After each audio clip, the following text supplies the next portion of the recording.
the light. Whispers turn to screams, shattering all your dreams. Eyes wide open now, truth you can't disavow.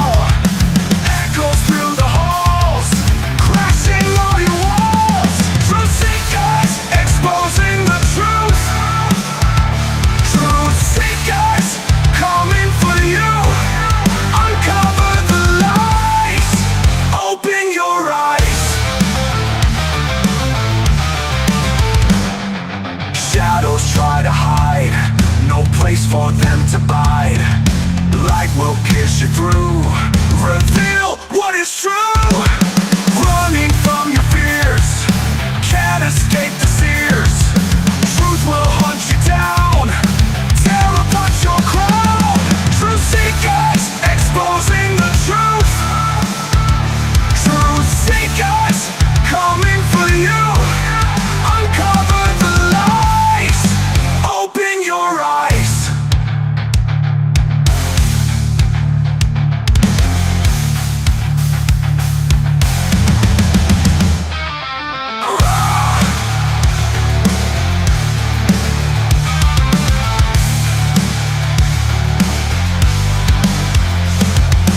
Eyes wide open now, truth you can't disavow.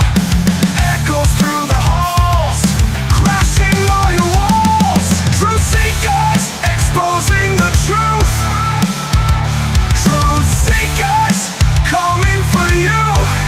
Uncover the lies, open your eyes.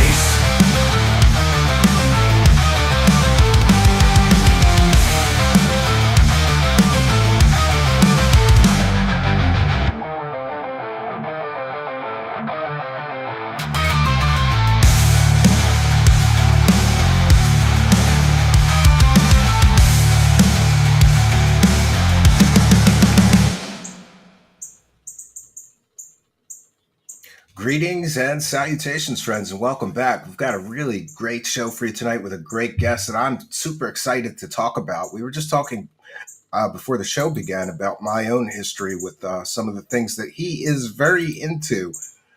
Free energy and exotic science, strange science, I like to call it. So tonight's guest is Jason Verbelli, and he has been an independent researcher and an experimenter for about 20 years. Jason is the surviving apprentice of the late pioneer John Searl and has helped to build SEG Magnetics Incorporated in San Diego, California. And you may remember we did coverage of John Searl in our Free Energy Is It Possible series. Jason's focus is on alternative energy projects and the physics of exotic technologies. Jason has presently written 4 books and also recorded 4 audiobooks detailing problems of relativity and quantum theory, while also offering a revolutionary alternative following in the footsteps of Dr. Edward Dowd. Jason's goal is to help people's lives become decentralized, self-sufficient, and independent while educating proper fundamentals. Jason has been an integral part of developing some unique magnetic materials, and he educates the public to bring these concepts into the mainstream. His passion and enthusiasm is paving the way for the next generation to better understand new emerging branches of science while questioning how we interpret reality itself. Along his journey, he has also had an awful lot of interaction with one Dr. Stephen Greer. And tonight I'll be trying to focus a lot of our talk on his interactions with Mr. Greer, because he seems to know a lot of behind the scenes stuff about the history of Dr. Stephen Greer that many people are not aware of. We'll take a moment to welcome in the live chat, whether you're chatting on YouTube, Twitter, or kick.com, or you Twitch chatters. We're multi-streaming to all locations. So here we are now. Let's welcome in our guest. And hey, Burnseye, we didn't even start the show yet. And if you continue to be a dickhead in my live chat, you will be banished from here forever. You don't even know what's going to happen yet, and you're already complaining. Why don't you go back to your botted channel full of bots, right? Don't come here and start nonsense in my live chat. And it's a shame I even have to address this. So there's a critic in the live chat says that I claim to have debunked John Searl, and now I'm having this person on. Yeah, and we're going to have a conversation about all of that, but you don't know it yet because you're a bitter, angry, jealous little man who has no audience and goes to other shows to complain. But it is what it is, and I've come to expect that small-minded people will say small-minded things. Uh, and with that being said, let's please have respect for all of the guests that we have here, because after all, they're volunteering their time. And things might get spicy tonight when we get into John Searle, but we've already talked backstage about that, and he's fine with that. And he even said something like, if things can hold up to their own scrutiny, they should be able to withstand debate. And I totally agree with him. And I have been, I did what I could in researching the John Searle and the Searle magnetic generators, even trying to build one once, and I gave up because the exacting precision, you need a machine shop. We'll get into all of this when we bring our guest in. So welcome, Jason. Welcome. Hey, thank you for having me. Yeah. So listen, we talked, and you understand that I don't truly believe that the John Searle generator works or will ever work. But I didn't do 20 years working on it like you did. So I'll admit that I could be just in error. We talked that we spoke backstage that I built a bunch of free energy stuff, grew up with electronics. Why don't you tell us, let's just begin with like, how did you get into this alternative energy or free energy, exotic propulsion, and strange science? How did you start? Well, thank you for having me, and thank you for everybody listening. I initially got into it like everybody else, just watching videos and trying to find a better way of what's real and what's not. And in that search, I found people like Dr. Stephen Greer, I found John Searle, and a bunch of other people along the way.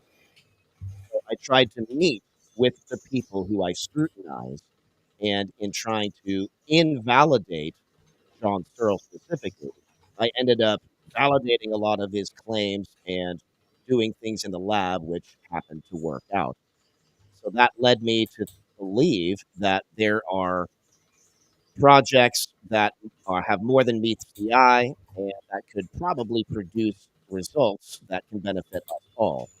And again, in that search, I met Dr. Greer and went through his disclosure project and tried to meet with different inventors, uh, and do my own thing and try to validate as much as I can. Yeah, and we were talking before the show. We actually know some people in common, you and I, from, our like looking into this stuff. That's interesting. It's a small world. There's a man named Joffrey in Philadelphia who has a huge warehouse full of these devices that he has built over 50 years and experimented with. And I think last I heard, he's doing some kind of alternative energy consulting or something like that. But I think that the field is of free energy is very tantalizing because it's almost like you can build things that almost work, right? Has it been as tantalizing for you to try to get results out of some of these devices?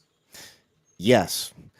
Some of the most interesting are like the Nathan Stubblefield Earth batteries or the Casimir crystal cells and stuff that you can produce a low voltage and low amperage, Tiny amount of energy. You and you could, can power LED lights for years, or you can power micro motors for years until the cells become compromised or the system becomes compromised in some way.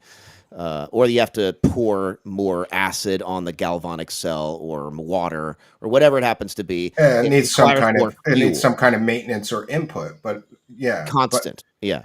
and I was able to produce crystal energy cells with a jewel thief, which is just a little circuit that tricks the power system.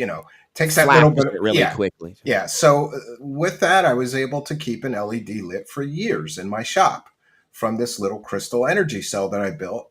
And for a time, I became convinced that you could create free energy from these crystal power cells and ramp it up. But we talked before the show, and I've talked to 10, 20 different people that have been through this. When you try to run the cells in series and parallel to get something usable, like 12 volts, 2 amps, the thing just, it doesn't work. Doesn't provide it. It doesn't It can't work. Yeah, produce it the just, currents. No. it's so tantalizing though. And I was sure that I could get it working, Jason. I was like, I'm going to create free energy right here in my garage and save the world. Me too. Don't, I know. isn't that is that a common thing with all of us? You and That's yes. you, like, you think you're gonna, if you could crack the code here, you can help so many people, all the struggling people with no power around the world in third world countries, and you know, You could do a lot. You could help a lot of people, and you could put people out of business. It could be quite lucrative. It could, whatever way you want to look at it, it would be a utopia, right? It that's would the be Greer great. talking points. He's been using the same. Greer has been using these talking points that if they just gave us free energy, we could have a world utopian society. We could heal the earth from all the fossil fuel burning, That and might be that might actually be accurate. That might be true. if you could provide a working device. But Correct. And keep it. in the case of Greer, I am aware that he collected something like a $500,000 or $500,000 for his so-called Orion project, in Oh yeah. which he claimed that he would take the donations, that the money that was donated, which amounted to a $500,000, and that Yeah. he would fund different inventors and fund different labs, and then he would open source the working device when it was created, but he delivered nothing. Do you know more details about this Orion project and his collection of all this money? Do you know more details about what he claims to have happened there? I don't have any info on the finances of what he's collected, but uh, I guess you could calculate how many people have attended his sea SETI expeditions per year, and then you can tally up, how much money has been collected there. But in regard to the donations to his different societies, like the Orion Project or the Puja Network or Arrow 2012, uh, the He seems to have Disclosure a lot of Project. organizations and need for fundraising constantly. That's a red flag to me. Yeah, I mean, you should really have one, maybe two. If you have a corporate and then you have a nonprofit, Hmm. that's two. But I don't, if you, and then you have sales, if you actually sell books or products or services, I could understand that, but that would be commercial. So Yeah, but yeah, these were supposed to be charitable donations to this organization that was going to create free energy. And yeah, then that failed, and it seemed like he waited about 10 years for everybody to forget that he'd already collected a $500,000 to create a free energy device. And then we know for a fact, because it was a public crowd-funded project and it was on his website, he collected another $500,000 to create a film about free energy. was Uh, that the Sirius documentary? yeah, or no, that would be the Forgotten Century or whatever, the one that focused solely on free energy. There was another one, the Sirius Yeah, documentary, oh, he collected $1 million for that and one. the director of that had to fight with Greer to include John Searl in the 45 measly seconds that it was in that film. Yet he included 10 minutes or so of some hoaxed coil that claimed to power things just by absorbing the energy from the atmosphere. And that never panned out. So that was there's something interesting on that front. Yeah. Well, let's flip to Searl for a moment. Like, Right. what? When did you get involved in this Searl generator? You said that you kind of went to meet him and to sort of confirm that it didn't work, and then you were surprised somehow. What was the turning point there with this Searl magnetic generator? So I initially saw this mock-up demonstration unit that was built by Fernando Morris in 2006, and that was uploaded to YouTube. And it's this a homopolar motor, which is plugged into a wall socket, and it spins about 8 pounds of weight, going about 200 RPM. But they also spin as they orbit, and about 10 watts or can move this thing about 200 RPM. So I'm looking at this thing, and I just never had seen anything move and operate like that before with no bears just operating on magnetic bearings. And so Hmm. I started conversing and emailing Fernando and John Searl. They were very easy to communicate with. And so I was asking them questions and grilling them, like, how could you have built this thing when you were so young and, grabbing magnets off of your refrigerator?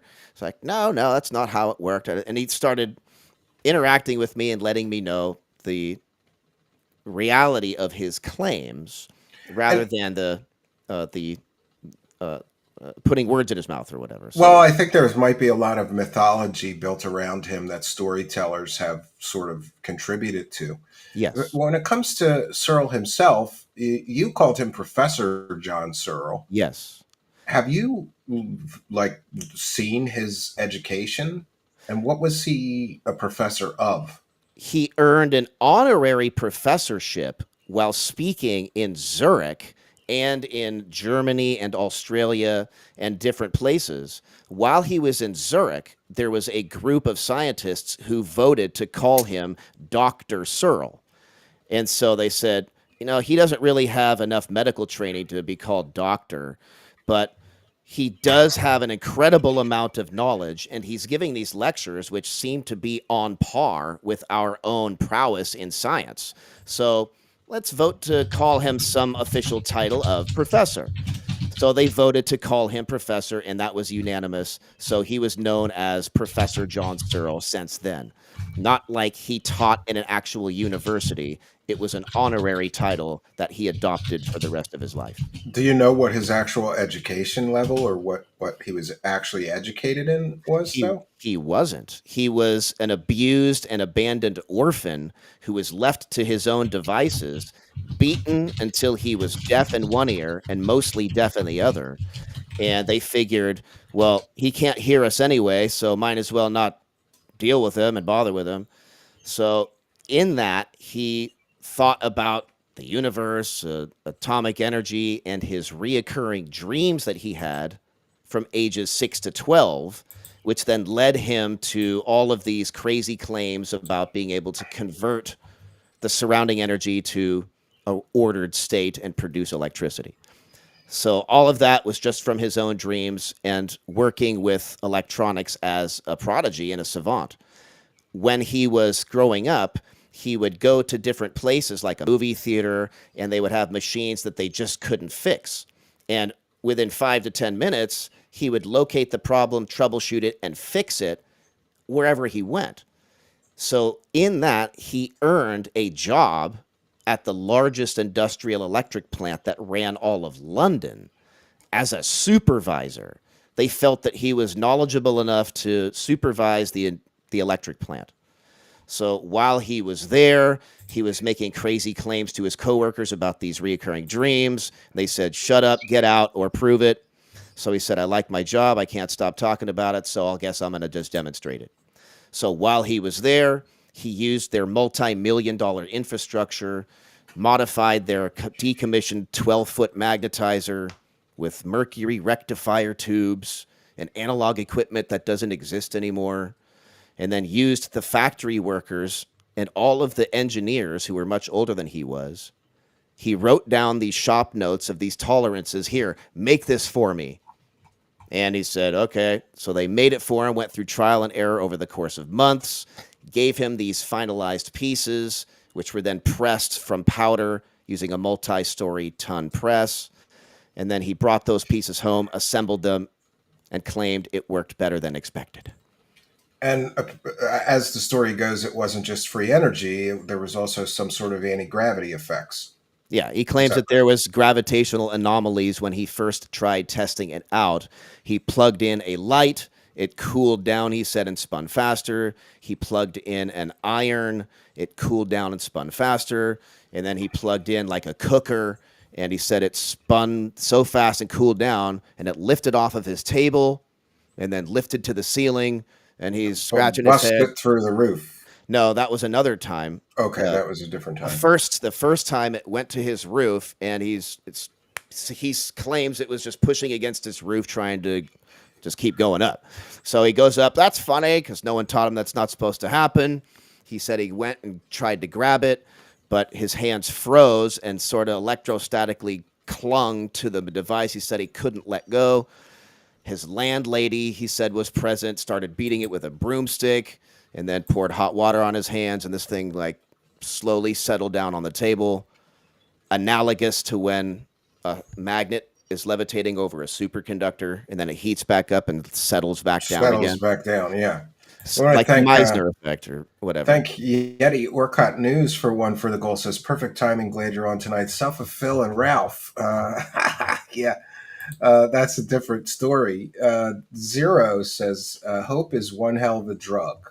Yeah, True. that's listen.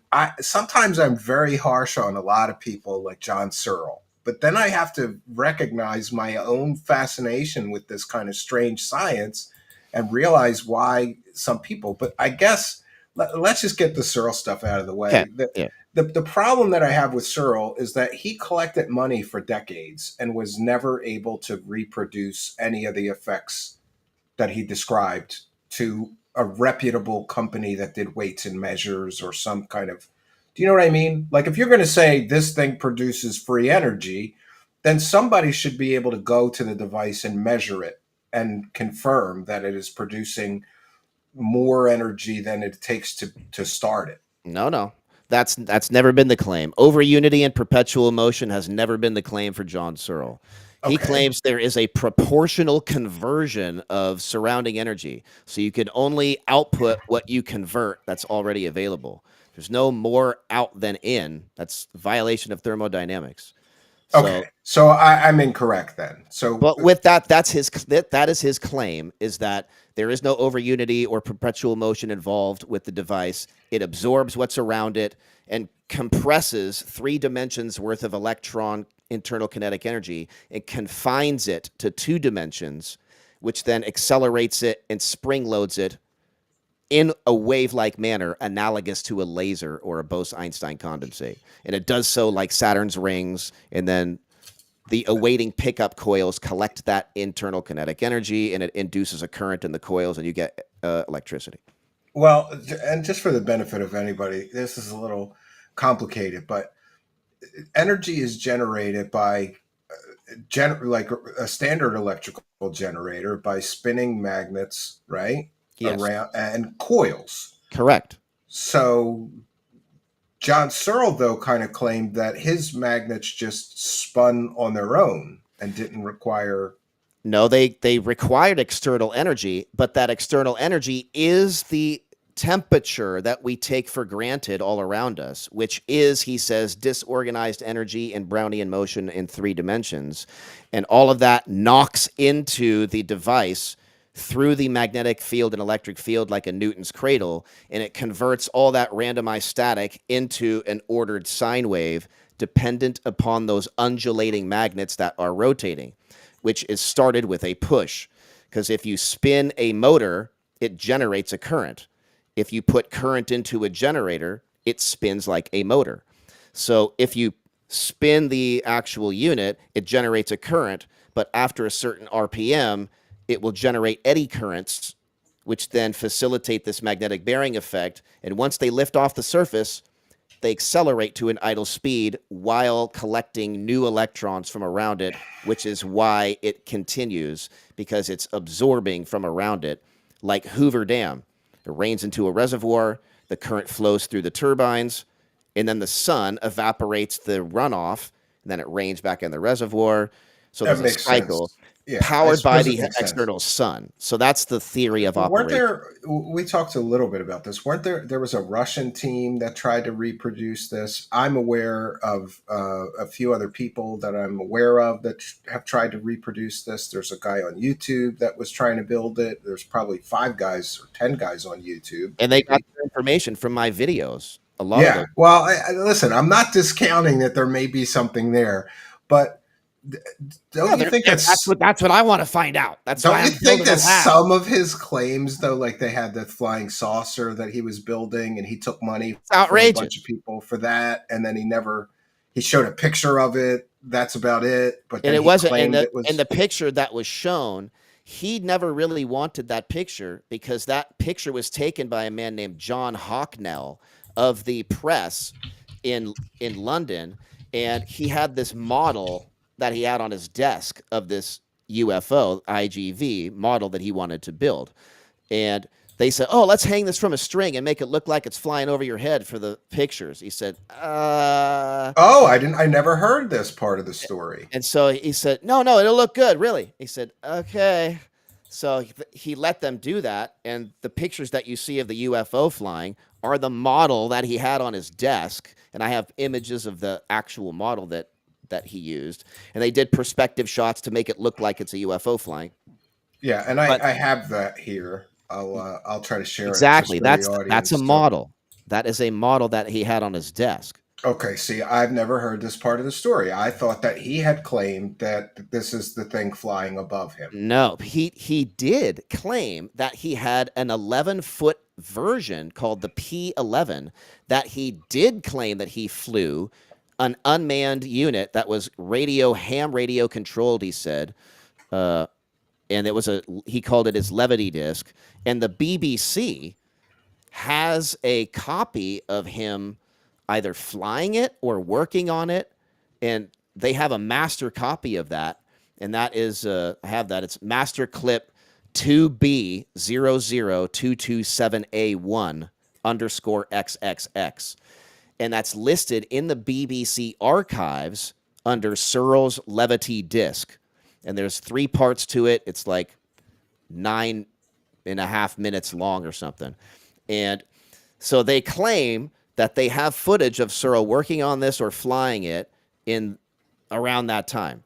Well, And those are two different things, though. Flying it would be the exactly. impressive part. Have you been able to get to the clip, or? I tried for 8 weeks, and then they said it was on reels of footage on local access TV. It's listed to be in our archives, but it's not on the shelf, of course. So, Yeah. no, there's no evidence that he flew that I could find, but there is listed at least one episode from the BBC.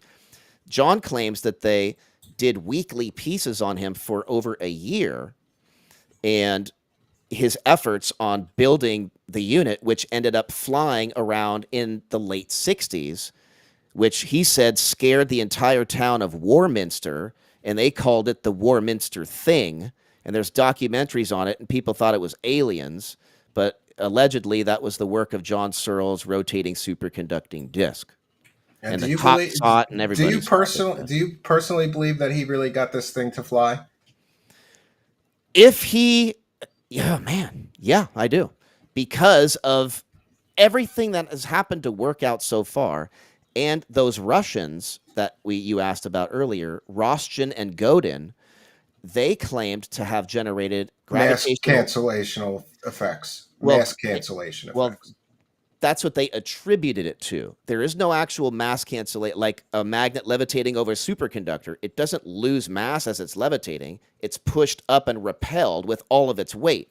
Because if you have the superconductor on a scale and then you introduce the flux pinning with the cooled magnet or whatever, it will adopt the weight. Even though it's not touching, it will still adopt the weight. So it's not losing mass. It's just being repelled upwards with all of its mass. So the Russians saw that at a certain RPM, there was a weight reduction effect of the unit. And then when spun in the opposite direction, it seemed to gain weight. But mass can remain a constant while weight can shift, just like your weight on the moon or your weight on... Depending on gravity, I guess. So thank you, Anna Louisa, who says, "We love you, Stephen." And then we have Don't Touch Me, I'm Crazy, who says, George Harrison Ford or Salvador Dalai Lama. I'm not sure what that's about. Me neither. Yeah. And when I heard the Russians talking about mass cancellation or reduction, I thought, well, a gyroscope has that. And this thing is basically... A gyroscope doesn't lose mass. It's a spinning gyroscope, though. But magnetically and electrically in the form of electrons, but in 2 dimensions. And so you're actually having the mass of the magnet spinning upright, but you're having a gyroscopic effect of the magnetic field, which is superimposed and then repeating at a given wavelength at a given velocity around it. So it's like the cylinder of a music box. The faster you spin the music box, it spins the song faster. But the song doesn't mean anything unless it's in relation to the coils that it's spinning against or whatever. I guess, yeah, yeah. So there has to be some justification for that energy to be induced in the coil. Otherwise, it's just a paperweight spinning.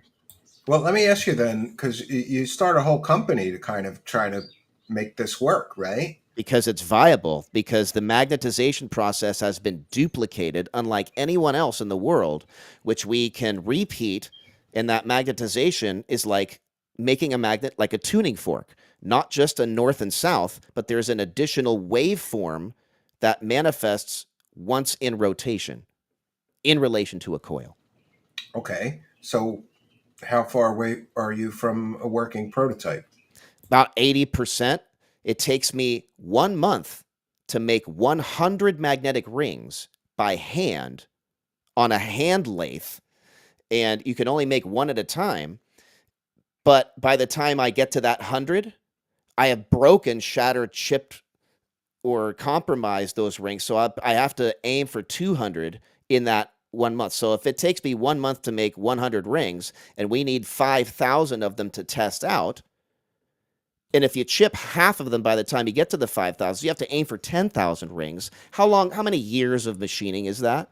Yeah, well, I understand that, but by the same token, it always seemed to me that John Searle's explanation for why no one could duplicate the device was that everything had to be machined to, super exacting standards, and he could down to the milligram and the micron, because the more precise that you get it, the sharper the electrical response.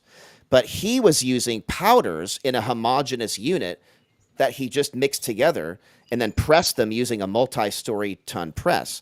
But what we're doing is making individual layers, concentric solid state layers, and John Searle never did that before.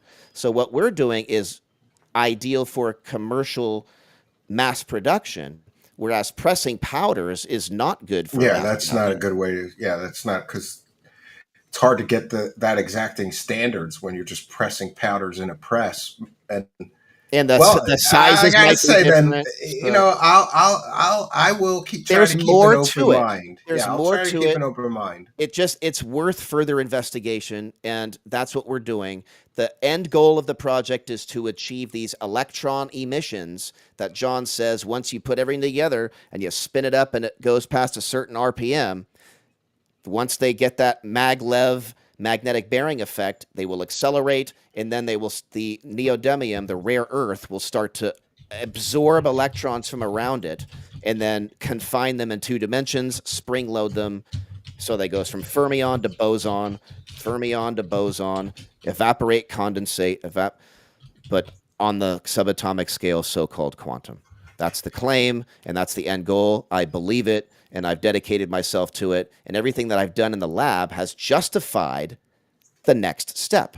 So if everything hasn't worked out, then there'd be no justification to continue. But because everything has worked out down to the milligram and micron, like, whoa, okay. Oh, like we said, it's very tantalizing. I can tell you exactly. myself I'm passionate. that it's so I believe tantalizing. it. When I first got one of those crystal power cells, it wouldn't do very much without the jewel thief, but then I noticed that a lot of people were using them with the jewel thief to kind of trick it into lighting an LED. And I even thought, what if I just sell like a camp light that never needs power? Right? You can do that. It'll last for That's years. why it's so tantalizing. But that's possible. As soon as I started trying to scale it up to get usable power source like 12-volt 2 amps, keep it LED. I could never fans, get it. You know those people who it's a hot day, they have a fan around their neck. It just you can do on that scale. Yes, crystal hippie power cells. That's exactly what it is. You're trying to power your house or like a refrigerator. Sorry, bro. Ain't gonna happen. No. Okay. Well, you're not going to rub your hands like Mr. Miyagi and transfer the heat to a Peltier device and expect to power something. It's not going to happen. I guess in fairness to John Searle, may he rest in peace, seemed like a very interesting guy. I remember I watched 100 of his talks or lectures when I was into this stuff. And I wanted to try to build his generator, but I was like, that's beyond my machining You need at capability or least skill level. Or 500 kilowatts to magnetize the smallest ring. That's not the type of power that you can get from your power lines. You need a UPC, yeah, I quickly UPS. figured out that this was way beyond my meager ability, so I stuck to the crystal power And cell. when you're melting the rare earth lanthanides, I'm the only person in the world that I know of that has done this. Everybody else uses trace amounts of powders of neodymium to dope magnets, like neodymium magnets, Hmm. or to tint glass purple. I use solid state neodymium, melting 50 pounds of it, which How is the like, how the fuck are you melting 50 pounds of in a neodymium? in an atmospheric furnace from raw ingot, and it's okay. Lanthanides and rare earth materials are like a block of thermite. I'm glad to still have a face in my hands. I had multiple meltdowns of $25,000 furnaces where the molten metal ate through it like acid from the movie Alien. All you can do is run, bro. Like, Yeah, I was it's gonna not a say joke. because like If you don't have the proper fire suppression, you could bring down your lab, your house, your neighbor's house. oh This is yeah, it's that's not this very is not a dangerous. garage project. That's very dangerous. Yeah, It's talk not about something you mad can just build. scientist project in the garage. And I'm telling you, I still have a huge box of that crystal power cell stuff. You're gonna make Yeah, me crystal. Stick to the crystal power you're cells. gonna make me drag that shit out again. Do it, dude. Do Yeah, it. Just play around. yeah. So, like, let's get back to Yeah. look, Let's get to the dirt. you and To I the can dirt. agree to disagree on Searl, but we can Yeah, agree that's on right on. some things. He was a pretty interesting guy. I Yes, he thought he was. was very intelligent, well spoken, charismatic, charming. You wanted to believe him. You wanted to believe him.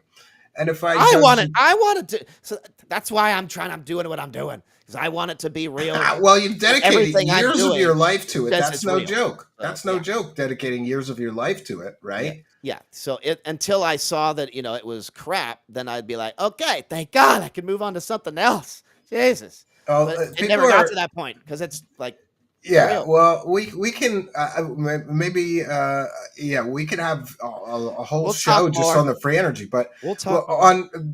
on the Greer stuff because that's Yeah. why people are here. They want you to dish and spill the tea on Hey, Greer because Greer there's a will lot of never stuff. mention John Searle. Why Again, is that? Why is that? why does nobody mention it? Why do they refuse to? I don't know. That's just another suppression controversy, Or some may say it's because he was a con artist and he never and it's not worth the did any of this stuff. conversation. Yeah, yeah. Yeah, yeah. So you met with Dr. Greer in Mount Shasta in 2008 and 2009. Can you tell us about Right. that? Yeah. 2008, like everybody else. Look, I know what I want to be real. All right, but I want to find out what is. So I know what I want things to be, but I got to do proper investigation to see what things really are. Sure. And in my search for UFOs and aliens and ETs and free energy, I found Dr. Greer and the Disclosure Project. And, I'm like a Wojak with my mouth open. Oh, like looking at these stories, like, I was too at first. And right? isn't it interesting how the subject of aliens is directly connected to free energy? And there's many I call them UFO grifters. There's many UFO grifters that Many. also are selling the dream of free energy. We've got Greer that did it. We've got Billy Carson of Forbidden Knowledge. He ran an organization, collected money for 3 years, produced nothing Hmm. to do with the free energy. Now we've got David Wilcock of Ancient Aliens infamy claiming that he's going to build hover cars with the free energy engine. So a lot of the UFO grifters also push the free energy thing. There's a direct connection there, which makes me think that a lot of free energy is grifting because if these Most of it, UFO, yeah. yeah. So can we acknowledge that there's a lot of scammers It's in the mostly free energy? scammers. Okay, They have good, they good. have hidden batteries, hidden motors, compressed Yes, air, Tesla yes. coils hidden off camera, which that they have a separate audio track so you can't hear the buzzing. People don't know the difference between power factor correction. You have just camera trickery. Most of it is hoaxes, and there are genuine people that I could count on one hand. I always say, that's so funny. See, it's a small world, and I'm glad you're here and we can have this conversation because people ask me, Stephen, you've been covering this for years. Who is credible that covers UFOs and has information on UFOs and aliens? And I say the same thing You just did. I can count them all on one hand. Besides me, I Yeah. mean, I could count them all on one hand. It's all scammers, and it's the same in the free energy industry. It's Like disgusting, Dad. you can go on eBay right now, and I did this when I was much, much younger, Jason. Yeah. You can go on eBay right now and buy plans to build free energy devices. I've done it, bro. None of them work. I've done fell it for too. it. This shit didn't work. I'm $40 for plans that don't work. I This did it is so not that a other good people deal. didn't have to do it. And that's what I did on my YouTube channel, right? I was demonstrating all this stuff. I would purchase plans so other people didn't have to But and what's your build YouTube it channel? live. What's your YouTube channel? Oh, Is it still there? no. YouTube deleted my channel of 16 years and my backup channel, labeling every video as medical misinformation. Oh, I'm sorry to hear that. Hundreds of videos. Did you have backups of all that shit? Yeah. No? Well, not all of it, but a lot of it, which I have since re-uploaded to Rumble, and I am now migrating to X over the course of time. Okay. What's the Rumble channel? How can people find you on Rumble? Find your channel? I think it's The Real Verbs, or I think that's okay. it. Well, I'll, Verbs or The Real Verbs. Yeah, I don't even know my own name anymore. We'll Okay? find it. We'll put it in the description of the video and podcast, and so people can find it. Yeah.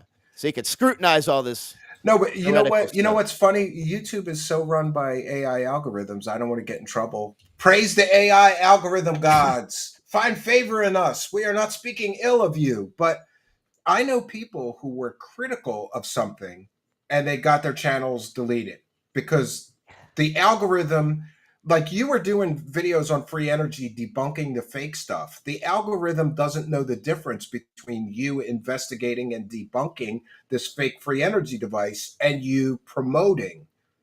Yeah, but shining light through a prism and showing colors on a wall, medical misinformation. Yeah, that's a little extreme. Yeah. Gyroscopes, medical misinformation, like every video, specifically medical misinformation. And then Facebook took my page of 15 years. I don't even want to post. I don't even want to post anything on Facebook because there's all these copyright vultures on Facebook that just claim that they wrote music in your video, and I'm like, I wrote that fucking music. I still have the session file. I know. Why are you claiming partial ownership of my video? I don't even post on Facebook anymore. I know, it's ridiculous. Yeah, it's difficult. So back to Greer and Mount Shasta. Oh yeah. Yeah. How did that go? It went pretty good. Let's see. I was interested in the aliens and all that. Saw this disclosure project. I was like, okay, so there's an opportunity to actually maybe see some stuff. And this guy claims he could facilitate it, like that dude Prophet Yahweh on Yahoo claims that he could summon the aliens. Summon the aliens, but like, dude, this guy actually has lights in the sky. Like, is there something to this? Okay, yeah, he probably has a satellite tracker too. Whatever it is, I'm like, okay. I'm interested enough to see more. It's a fun mystery, so let's check it out. Exactly. That's how you felt about Greer, right? So did I when I first heard about him. Because if it's real, it's either the most important information in humanity, or it's just another grift, and you can move on to something else to see what is genuine. I vote grift. Grift. So I go up there, and he does a lot of the stories of the suppression of the technologies and the stuff that he hopes to acquire, like the Stan Myers water car, the dune buggy stuff, which my friends got instead of Dr. Greer, because his family either felt that Greer wasn't trustworthy and they gave it to my friend, Russ Grease, or he was outbid. That's, I think, the other story. But either way, Stan Meyer stuff went to my friend. It's open source now. So he claimed that he was, meeting with people like von Liechtenstein and throwing out names. He loves to drop names. Do you know my favorite story of Greer's is that he said that him and Billy Gibbons from ZZ Top, he was going to a secret mission, and he was in the airport, and he saw Billy Gibbons from ZZ Top, who he knew. And Billy Gibbons was like, "Hey, where are you going?" "Oh, I'm going to see this secret alien underground base." And Billy Gibbons went with them, and there they saw secret alien technology that could regrow limbs and make, like lame people walk and deaf people hear and blind people see again. And, I'm so crazy that I went to Billy Greer or Billy Gibbons to try to get an on the record comment. Yeah.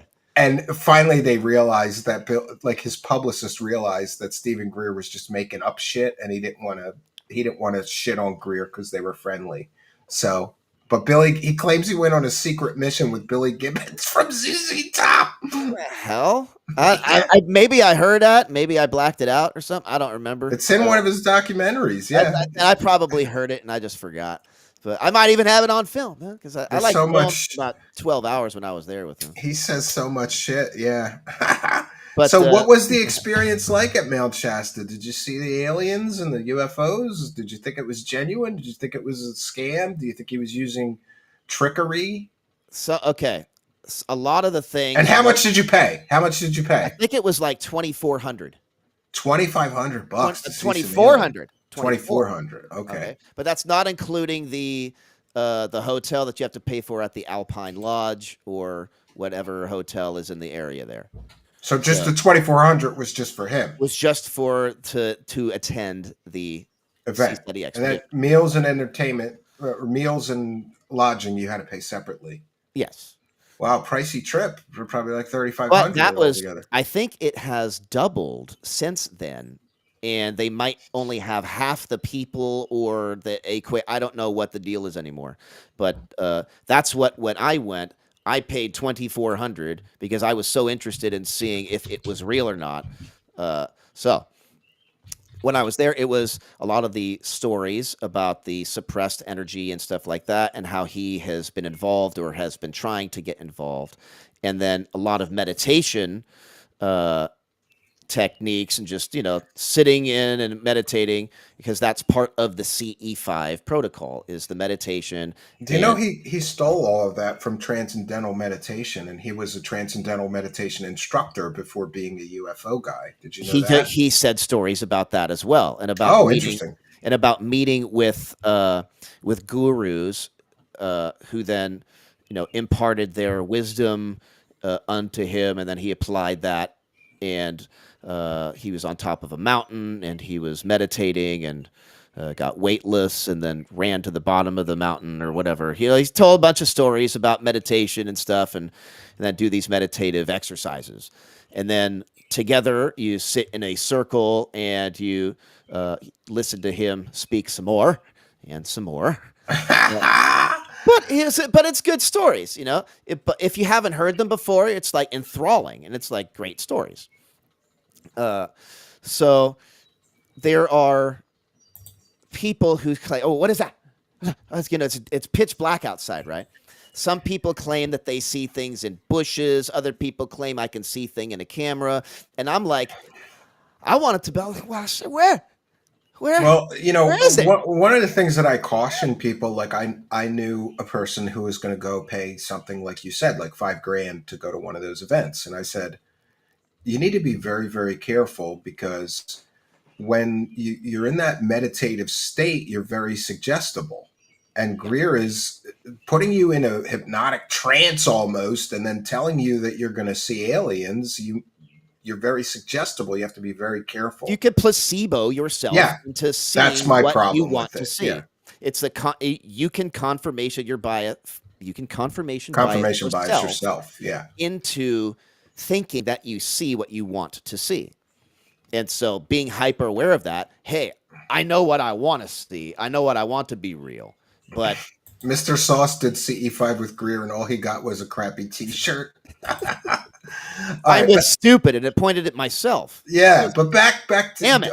Did you feel like you got your money's worth? Did you see anything that I feel like I did see a couple things, actually. Okay. So on the last night, it was like September 5th to September 6th at around 11:30 p.m. We're looking at the Mount Shasta facing north, and one of his cameraman, I think his name was Todd, he has this Generation 3 night vision camera, which is very clear.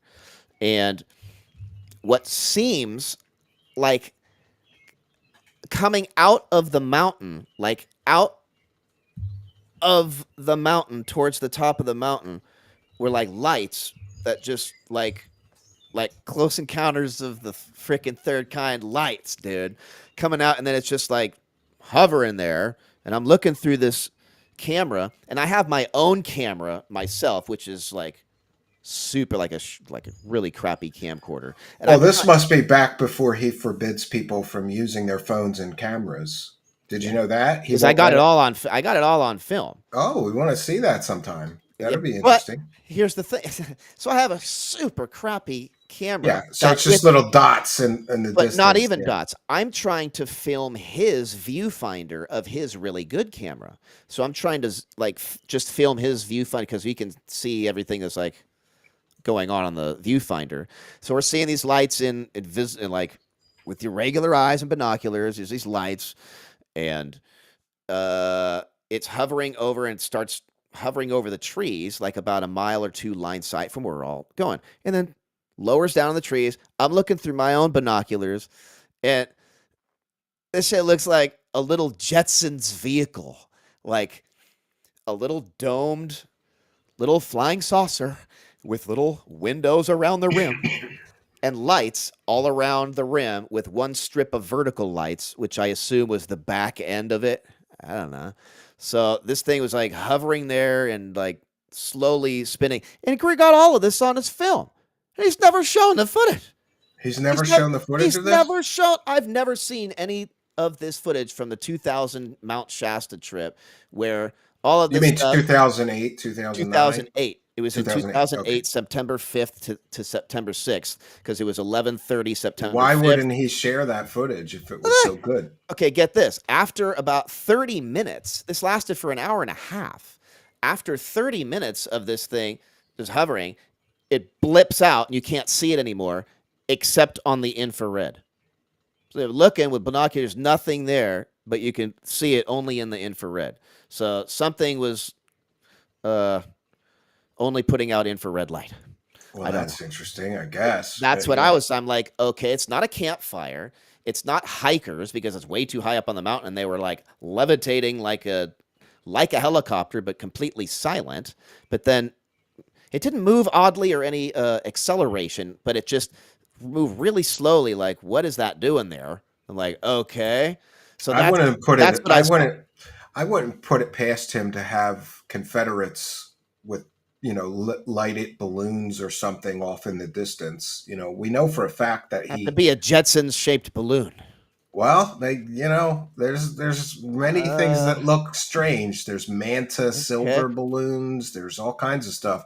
I don't know. I don't believe that was anything alien, and it's very. You can't say if it's alien. You can't say if it's. But it's very alien or not. suspicious that he got this super great clear footage and never did anything with it. Maybe he was afraid somebody could debunk it as and then it a would balloon just or cease something. But that's fine. If it gets debunked, it gets debunked. I'm just interested why you can only see it in the infrared and like what.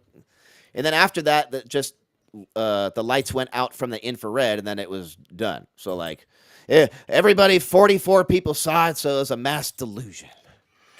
People are suggesting explanations. Could be playing the camcorder in playback mode, pop in a DV with digital assets. But everybody saw it in real time with their eyes, binoculars, and then also through the viewfinder. Oh, that's interesting.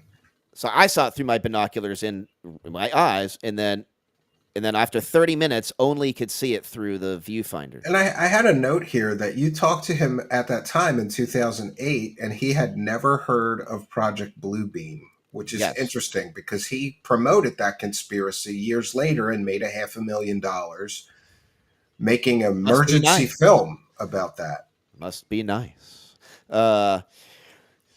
Well, yeah. So in 2008, he never heard of Project Bluebeam when you brought it up to him. No, because the first time I saw the words Bluebeam was from an alleged CIA classified document that was leaked in 2006 or 2007. I remember that. It was 2006. It was on Godlike forums or something like that, or and above Top Secret, and on Avalon forums. I remember that on all of the hoaxy sites, right? Yeah. So I'm seeing that. I'm like, oh man, holographic psyop. I was using the word psyop 15 years ago before it was popular, bro. so I was like, what is all this disinformation? Okay, they're gonna have a holograph. How are they gonna do that? You have to project a hologram onto a cloud. Like, what are you doing? Well, you'd be surprised. I've played around with a lot of projection stuff. I used to make projected ghosts. I used to Onto use what? Onto a surface? Yeah, well, you know what I used? I used a fog machine with a chiller, and I Mist. would put fog on the ground, and then you project the ghost into that fog. Ooh, that's a pretty good one. It looks Ooh, so fucking good, Jason. that's a It good one. looks so fucking good. It Okay. looks so realistic. So the blue beam. So I saw that document. I'm like, oh God, I see where this is going. So then when I met Dr. Greer, who was the foremost authority about UFOs and the Well, whole you thought he was. deal, of course, come on, give the guy his title. Yeah? So I'm looking He into it. recently said that he's the world's foremost UFO expert, and no one else is even close to Well, him. he's been saying that. He's been Yeah. saying that. And Don't Touch Me, I'm Crazy. This is kind of sad. Says, if I saw something with Greer, I'd believe it was fake regardless, fortunately or unfortunately. Yeah. Given This that, was back in the day. yeah, Okay, before he was debunked 100 times. Yeah. Before so he was debunked so much, he was little. That's the thing with these UFO grifters. The longer the grift goes on, the less and less believable and the less and less credible they get, because over time they get caught faking shit over and over again. And because to stay eventually, relevant, you have to embellish and you have to Mhm. make stuff up and like Zahi Hawass making a chamber and you know what I mean. So there's just a lot of there's fakers and scammers and like it's just horrible people everywhere. But when I So he yeah, also he also claimed to meet Professor John Searle, but he refused to include Searle in his but that's documentary. yeah, right. So that's the thing is, I when I approached him about Bluebeam in 2008, I asked him. I said, "Hey, I saw this alleged document." He said, "Bluebeam? I never heard about that." I said, "Yeah, it's going to be like a fake hoax, like hologram Alien thing." invasion, yeah. He said, "Yeah, he knew about the fake invasion, but he'd never heard about the term So Bluebeam." Jason, him grifting off the fake alien invasion is all your fault. You put him on No, the no, trail of that. no. He was saying that before It's I your was trying. fucking fault. He grifted us all for $500,000 after you told him about that No, CIA document. he said he knew about there was going to be a hoaxed alien invasion, but he never heard the phrase blue beam before. Oh, okay. All So right. he was still on that. Okay, he's Okay. still on All that. right. So, did he actually meet Professor John Searle or No, John Searle? No, no. According to never met John him. Searle, when I met John Searle for the first time in 2010 at the Tesla Technology Conference in Albuquerque, New Mexico, I asked him. I said, well, you have all this free energy stuff. Like, have you given it to Dr. Greer, who's the foremost authority on free energy? You can give it to him and he'll include it in his disclosure project and he'll expose it. He'll yeah. And, and John Searles gave me this nasty look and he's like, I tried getting a hold of Greer for over 10 years to no avail.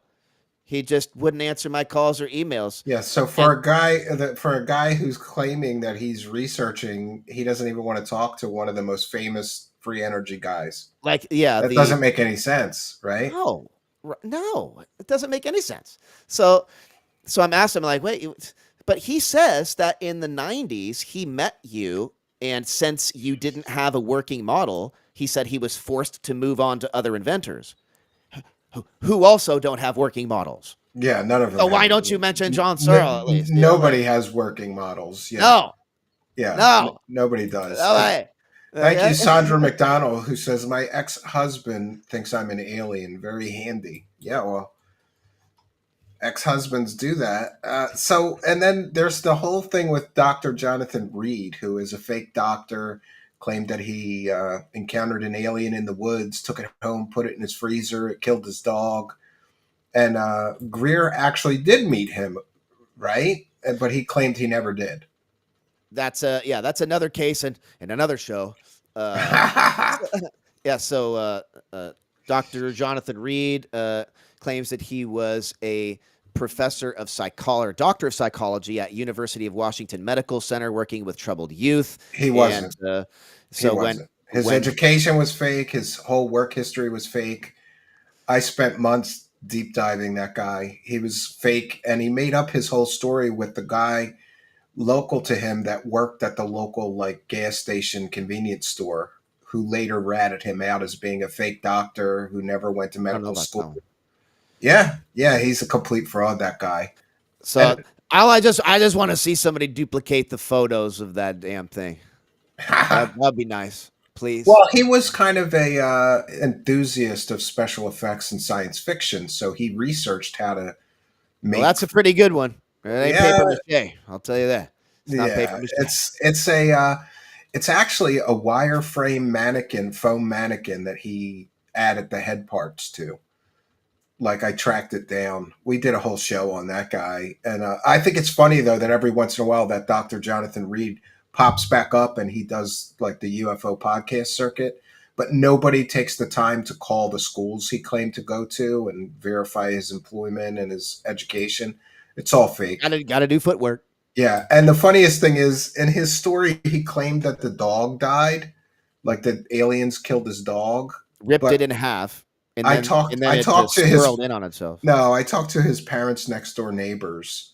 The dog was alive for 3, 4 years after he first came out with his story, and they were like laughing about the dog still being around at the parents' house. He lived with his mom and dad. This guy, he was a total loser. He wasn't a doctor. Yeah, but Greer claimed he didn't meet him, and you said that he did. So Greer claims that he. So in 2008, I asked Dr. Greer. So you heard about this guy, Dr. Jonathan Reed, and his alien encounter, which is like prolific, like Billy Myers case. And and Greer said, Dr. Reed, never heard of him. I'd have to look into it more. Yeah, some expert. Yeah. Well, that was in the late '90s. I think he came out with his Okay. story, so Wait maybe a it second. predated him. So when I met with Greer in 2009, I asked him again. I said, "Oh yeah, so did you look into that Dr. Reed guy with the alien encounter?" He said, "Dr. Reed? Never heard of him. I'd have to look into it more." Oh wow. Word for word, same timing and tonality. It's like 2 years apart. That just struck me as odd. And then I met Dr. Reed, Jonathan Reed. Oh, you met the guy. I met him, Interesting. and then he took me to the That house. guy, that guy fucking hates me because every I, time he tries to pop back into the UFO scene, I knock him down. It's a UFO grifter whack a mole. I just rebroadcast, and I'm telling you, Jason, my research is impeccable on him. Like anybody can go after me and get the I'll watch same it. I'll result. watch it all because Yeah, get the I same haven't seen result. any of your I haven't seen any of that of your Yeah, teardowns. I love that guy though. With the he had this fucking fake alien That armband, killed me. and he And he claimed that he put it could on. Did you? teleport. Yeah. No, the actual teleportation video is what killed me. Yeah, that made it like this is totally Broke fake. my heart. Up until that, he almost had something there, It broke my heart, bro. and people Okay, we could prove that he took the sound effects from but the but movie Eyes Wide Shut. He took the gasps, and they're like, oh, he took the sound effect from the movie Eyes Wide Shut. I matched it up point by point, like the peaks all I want to match. see all of it. Yeah, I'll send you some links. Sure. Yeah. Excellent. Yeah, Uh, stories like that I love to dig into, and like I bet it's one of those things. because It's it's tantalizing. either the best ever or It's totally it's fake. not. Yeah, I'm Right? confident that that guy's complete and total Okay. fraud. Yeah, So I met with him. He took me to the woods where he claimed it happened. I was there during the filming of the show Fact or Faked while they were interviewing him and filming him and stuff. And I yeah, have they footage of that. concluded it was a hoax too. And one of the other things, Jason, is I knew right away that the story was fake for a very specific reason. Mm.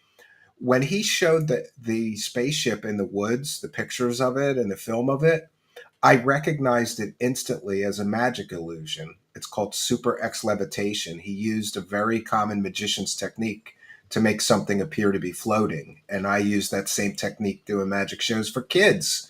So I knew right away that the story was likely fake. Either it looked suspiciously 100% like a magician's. It's called, anybody can look it up, Super X levitation.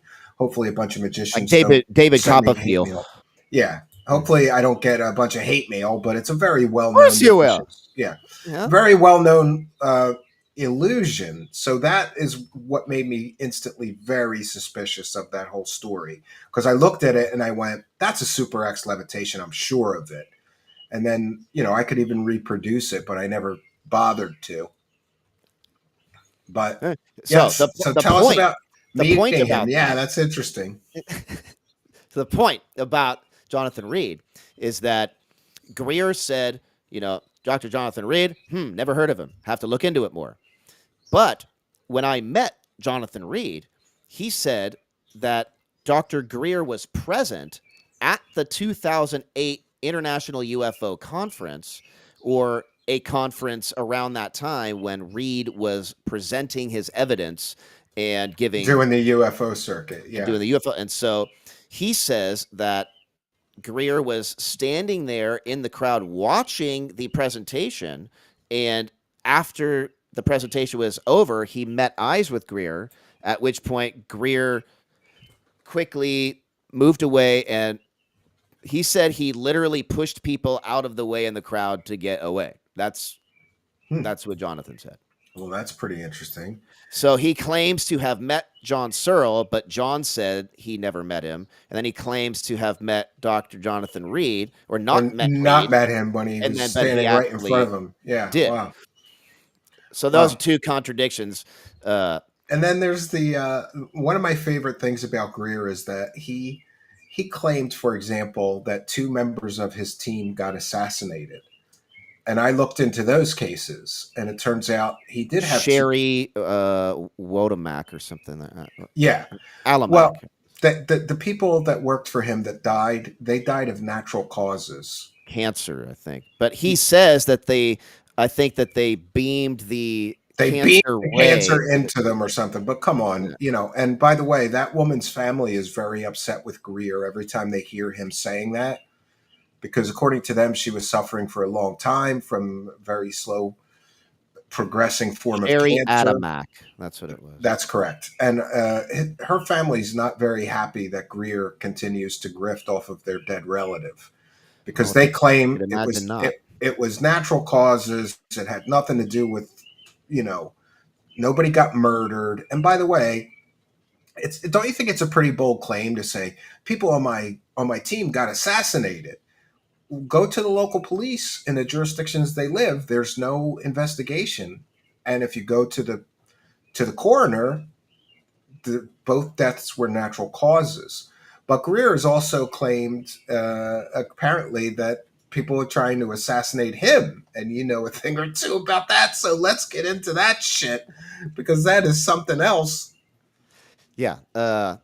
So from my experience in 2009 at Mount Shasta, he was late to one of the meetings or something. It was in the evening, and it was hours, and his team had claimed that Greer contacted them and he couldn't show up at the moment because he was in hiding because of an assassination attempt. That there was like a CIA dude in the trees or something. I don't know, man. His staff actually told the audience that Greer Yes. can't come because there's an assassination attempt on him right now. Yeah, he believes that there's an assassination attempt, or that there is something wrong, or there is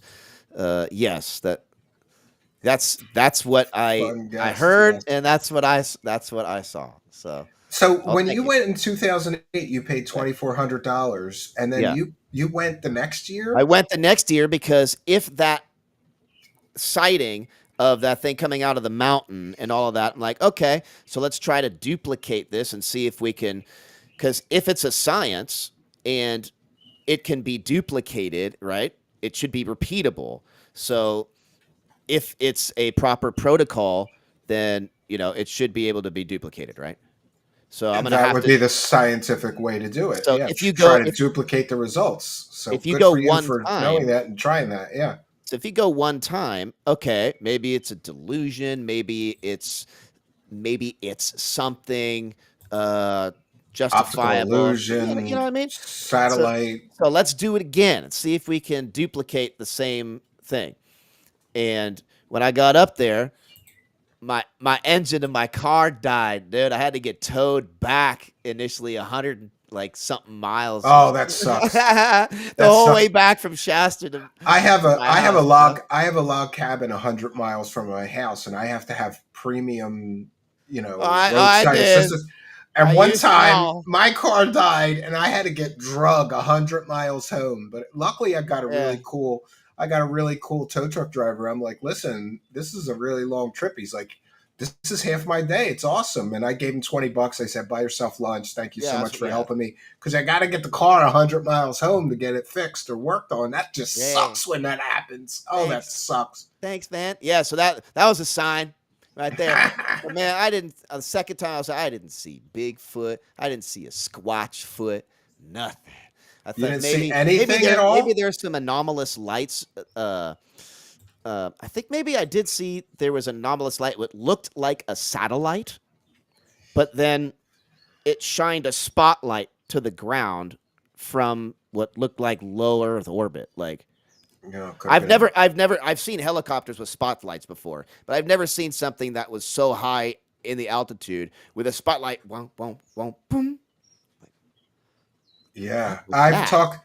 I've talked to people who claim that Greer was using advanced drones to fake stuff Yeah, because one you can bright light understand though, dude. people paying $2,500 or $3,000 to see something.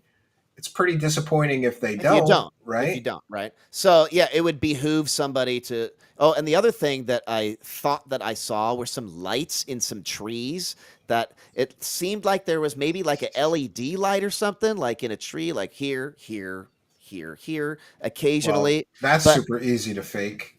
but again, like when your eyes are trying to adjust or something, like from the dark or the light. Maybe I'm looking through the night vision, and then my eyes are looking, and then I've seen the Yeah, speckles. your eyes So have to adjust. I can't attribute that to anything. Let me ask you a very important question Yeah, because I have done a bunch of sky watches myself at my cabin, which is the highest elevation in Pennsylvania. We're way up on top of a mountain. Like, beautiful. and my cabin is 1 mile from the highest elevation in the entire state. And because of that, we see a lot of strange things in the sky that at first, when I first got that cabin and started looking up in the sky, I'd light a campfire and I would just sit there and look up. I was like, holy shit, there's all kinds of shit in the sky. It took me a while to figure this out, though, and this is a very important question for you with your Greer expeditions. Eventually, I figured out that I needed a laptop and it had to have flight radar on it. And I Heaven, yeah, needed, and I needed, and I needed a constellation or a satellite tracker. solarium, Yes. and I needed a satellite tracker so that when I saw a light in the sky that looked weird, some of them looked too bright to me to be Iridium star. satellite. Yeah. My neighbor and I have caught iridium satellites shooting off the iridium flare. We've seen Starlink trains. Oh, that's an easy identity. The Yeah, well, it ISS is now. stuff But like my that. point is, you need to eliminate the prosaic explanations for Every lights in the variable. sky. Did they have somebody with a satellite tracker, a Yes. stellarium program, Yes. and flight radar? They Two did. laptops with both of them with a satellite tracker, and I'm not sure about the other one, the Stellarium. You said Stellarium is like a star and planet tracker. I'm not familiar with that one, but It's they did it's have it's two of it's them. free and open source, and so that's another situation at the They were cabin. using that to say, okay, is this something I I identifiable? had this big light above my cabin for days, every night, and I was looking at it, and I was like convinced this is something not ordinary. I go to the stellarium, and I find Venus or out Jupiter or it something? was Jupiter. I Yes, was yeah. That seeing happened to me. Jupiter. I saw Yeah, Jupiter and Venus film that sucker for like 3 hours, like until sunrise, and then yeah. You I think looked you it up captured later, and I was something like, great, right? idiot, dude. I fell for my own delusion again. Damn it. Well, that's why I eliminate these things. So I know if it's a plane, I know if it's Yes. a satellite, I know if Being it's a honest celestial with body. yourself. You got to be Yeah, honest with yeah. I'm yourself. not. I'm interested in UFOs, but I'm not interested in satellites. I'm No. not interested in I distant want the weird airplanes. stuff. I want stuff that's only seen in one spectra, or it, Yeah. I want some genuine weird stuff. I don't want is that an alien silhouette behind a bush? Is that Well, No. in one case, Greer clearly showed people a cactus off in the distance and claimed that it was an interdimensional alien with a bijou, I think he called it. It was an interdimensional, and people, No I'm way. not kidding you. Like, I think I did hear about this. I think I've There's a seen the guy on name. YouTube he's called Lion's Ground, and he geolocated the exact location where everybody was sitting. And less than a mile off in the distance is this big cactus, and it lines up perfectly with the pictures that Greer took. Yeah, where they claim it's some kind of an alien. So isn't that interesting? That he's charging people $3,000-$4,000 and he's showing them a cactus, right?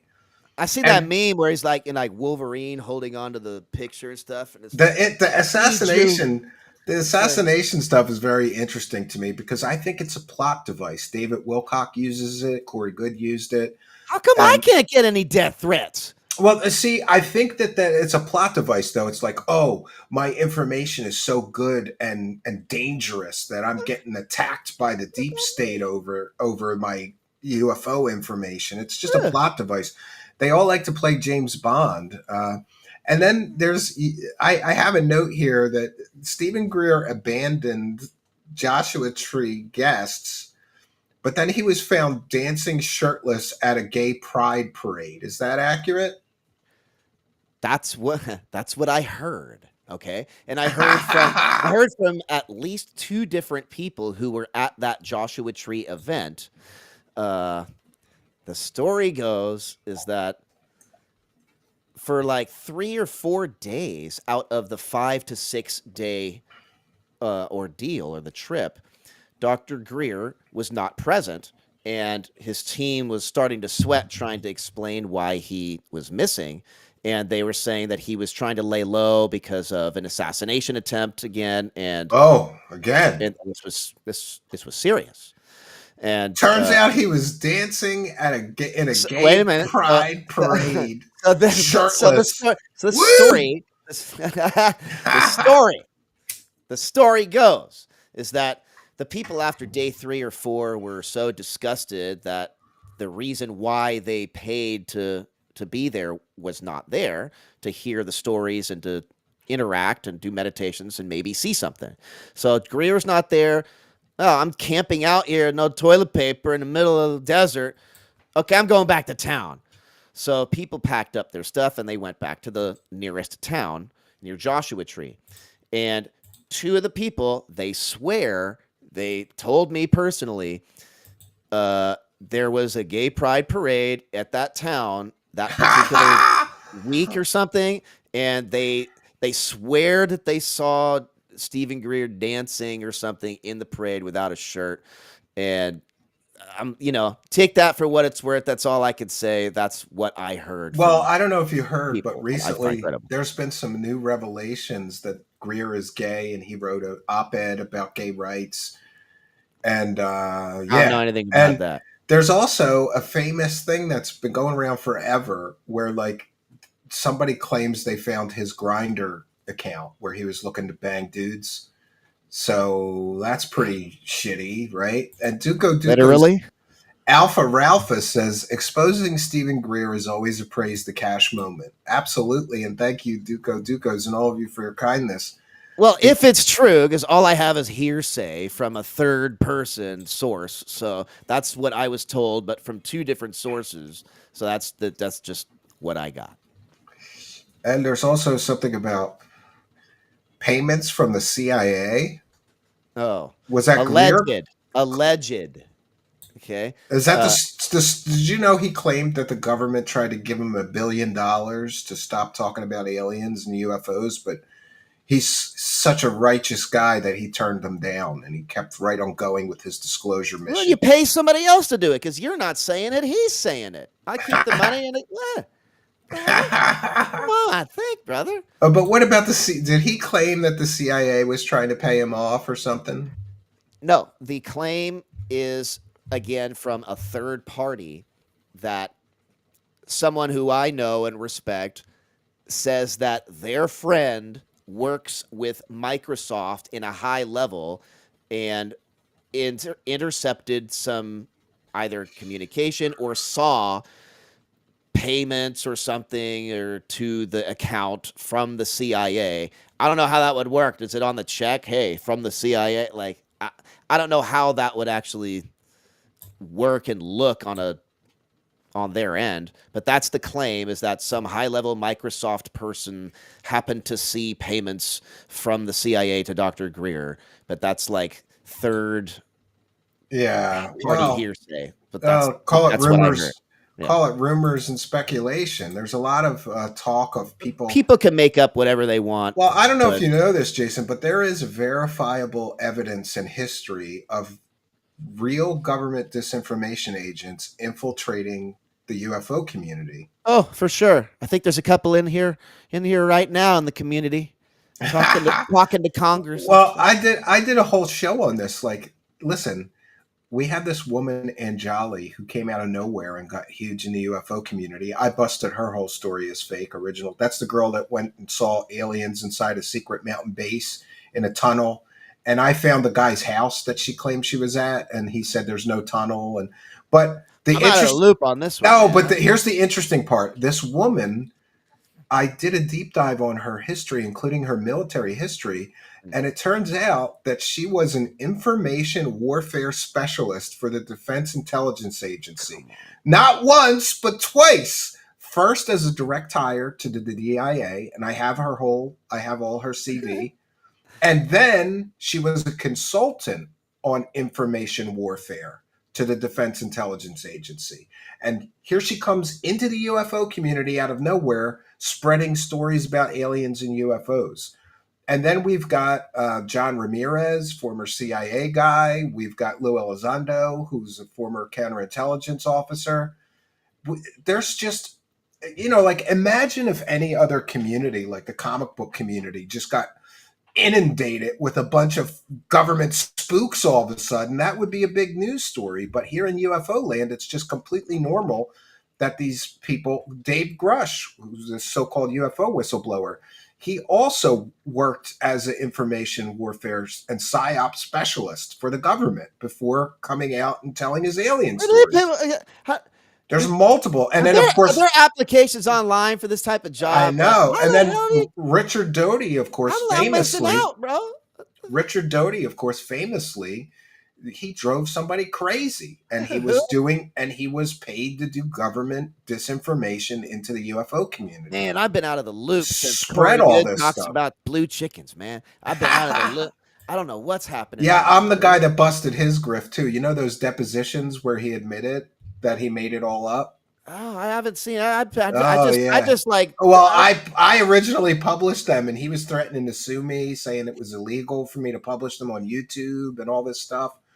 He admitted under oath he made up all his secret space stories. They weren't true. None of them. He'd never been to space. He admitted in a deposition.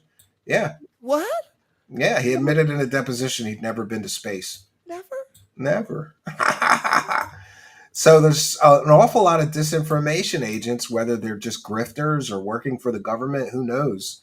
Must be nice. Yeah. Shit. I could Greer use that. also I could use that. Greer also claims to some of his big paying audiences that he knows who shot JFK, right? Yeah. Tell us a little bit about that. Yeah. So I asked him in 2008 because he claimed in his stories that he knew who the shooter was or something, but that he has since come to the light and is now working towards the benefit of disclosure. He's a wonderful man. Oh, yeah. So I asked him, I was like, okay, so he knows like who it is. I'm going to ask him. So while we're getting a breakfast burrito and he was just getting some coffee in the morning, I caught him when he was by himself finally, because he's with a lot of his team a lot, and it's hard to get an entourage. Yeah, he's got an entourage. You can't just go up to him and ask him questions usually. But I did. I got to, because I'm personable with everybody. I'll try to get along with everybody. Man. I listen to everybody. I might not believe you, but I'll listen to you, and I'll collect it and file it in my head, right? So I asked him, so, do you know who, like, killed JFK? Yeah, it wasn't Bijou. It wasn't Bijou, no. Sounds legit, says But Stormcrow, yes. so he's like, why don't we take a walk? I was like, okay. So we take a little walk around this trail back to the rest of the camp or whatever, and he's like, yeah, I know who it is, and uh, I can't really say who it is, but he's close, and he is since working towards to getting benefit of information out, but don't you worry, I'm like, okay. And then I'm looking into like everybody involved with JFK shooting, and who was the driver of the JFK car was a guy named William Greer. Okay. Oh, spooky. Yeah. So then I'm like, okay. Dr. Greer often talks about how his uncle was involved in clandestine projects with the government and the Lunar Project, and Yeah, he's also claimed that briefed. He was he's briefed. also claimed his Yeah. uncle worked on the Apollo program, and That's what that's what it was. I can't find any evidence of For the that. Lunar Project and the Apollo program, and that his uncle worked on it in these secret projects. I'd And love to then know what his name is because I can't find any evidence of and then that. the driver of the JFK car was named William Greer. I didn't know, is that his uncle? Is there any relation? Like I don't know. But that's what he told me, and that's the information I have on the JFK alleged info. So he said stuff without saying stuff. It's an art. It's like Bruce Lee. Yeah, did you get that from him that it was a lot of fluff and filler in his talks? You paid a lot of money to attend them. He And went is it different from what he says on the internet? Like, does he go No, it's not. further? It's the He has same talking points, right? a lot of the things is the same talking points, but he might offer some other personal experiences that are only for the group, like meditation stuff or other. And that's called insider information, Yeah, Jason. That's what you paid $5,000 for. I'm telling you, it's like Do you it's feel interesting. like you got ripped off, or do you feel like you got your money's worth? That's a fair question, right? I feel like I got my money's worth because I am able to speak about what I saw, and I think that there was a genuine anomaly with that light thing that I saw, and on Shit. October 14th, 2008, a month after I got back from that Greer thing, I was doing the meditation protocol on my balcony, right? To see, okay, let's see if this is real again. And it fucking worked. Like with witnesses at my house, with 5 other witnesses. So it looked like a satellite, and then it stopped, and then it started to descend and got bigger and bigger and bigger until it was almost the size of a full moon, about 2,000 feet above the house, less than a helicopter, or about the range of a helicopter. And it's was sitting there. My friends are screaming at me, "What the hell is that? Look at that!" And we're looking at it, and then all of a sudden it just into the distance. Did you As get it far on as film? I tried. I had for 5 hours. I'm on my balcony doing this stupid meditation protocol thing with a camera on my lap, bruh. And I'm like Wyatt Earp going like this, like practicing throughout the day. Like, okay, if there's going to be something, I'm going to get this thing, okay? Because everybody is an idiot with their camera. Nobody can capture shit because they're stupid. Not like me. This is somebody said this is the only Right? guy Greer's system works on. Yeah, Don't well, touch me, I'm crazy. Yeah. No, yeah, I yeah. have talked to multiple people who believe that the So, protocol works. We'll see. so I tried. I I bought the tried, app. bro. I bought the app and I keep saying I'm going to do it and film the results, but I don't know. We'll see. So I did it, and it was like an extremely noteworthy experience because I calculated this thing. If it was at a standstill right at the apex where I am, and then it goes as far as the eye can see, about 28 miles, say 20 miles, that means it went from a standstill to 25,000 miles an hour at a constant, just boom. It was not a drone. The protocol does work to make Stephen Greer rich. Yeah. Yes. Well, whatever it was, that happened over my house after I was meditating, doing his stupid protocol, and it did it. So with other people there. So it wasn't just me. Well, yeah. So you had other witnesses. So It was something strange. I felt like it was there's something else to it, and yeah. So then I just stopped looking into all the UFO stuff after that because I figured, okay, there's something to this. I don't know what the hell. I'll never know what the hell that was, bro. Like, but Well, did you try it again and get similar results, or was that a one-off? I just no, I didn't try to do that again, dude. I just like whatever. if it's real, because it's not like you can just meditate and do it. It's like you got to reach a moment of like selflessness or something, and good luck doing that every once in a while. Like why do you want to see it? Like if you want to see it, it's not going to happen. It's not like a dog and pony show. You're going to like blow a whistle and you're going to get a circus act. Like that's apparently not the psychology of, I don't know, TJ, dude. fair point says you can prove it's real by trying again. Yeah, okay. I'll try again. Try it again, yeah. But good luck. Have the cameras going, though. Because that's the thing, is that I wasn't doing it for camera. I had my camera on my lap. I'm like, I'm going to film this. And as soon as my friends showed up at my house, I'm like, okay, it's getting dark, whatever. I put the camera on my balcony. I let my friends in. I take one step in my house to take a piss. And then they start screaming at me, look, Jason, look. I'm like, what the fuck? I turn around, I look, and I'm still like, what?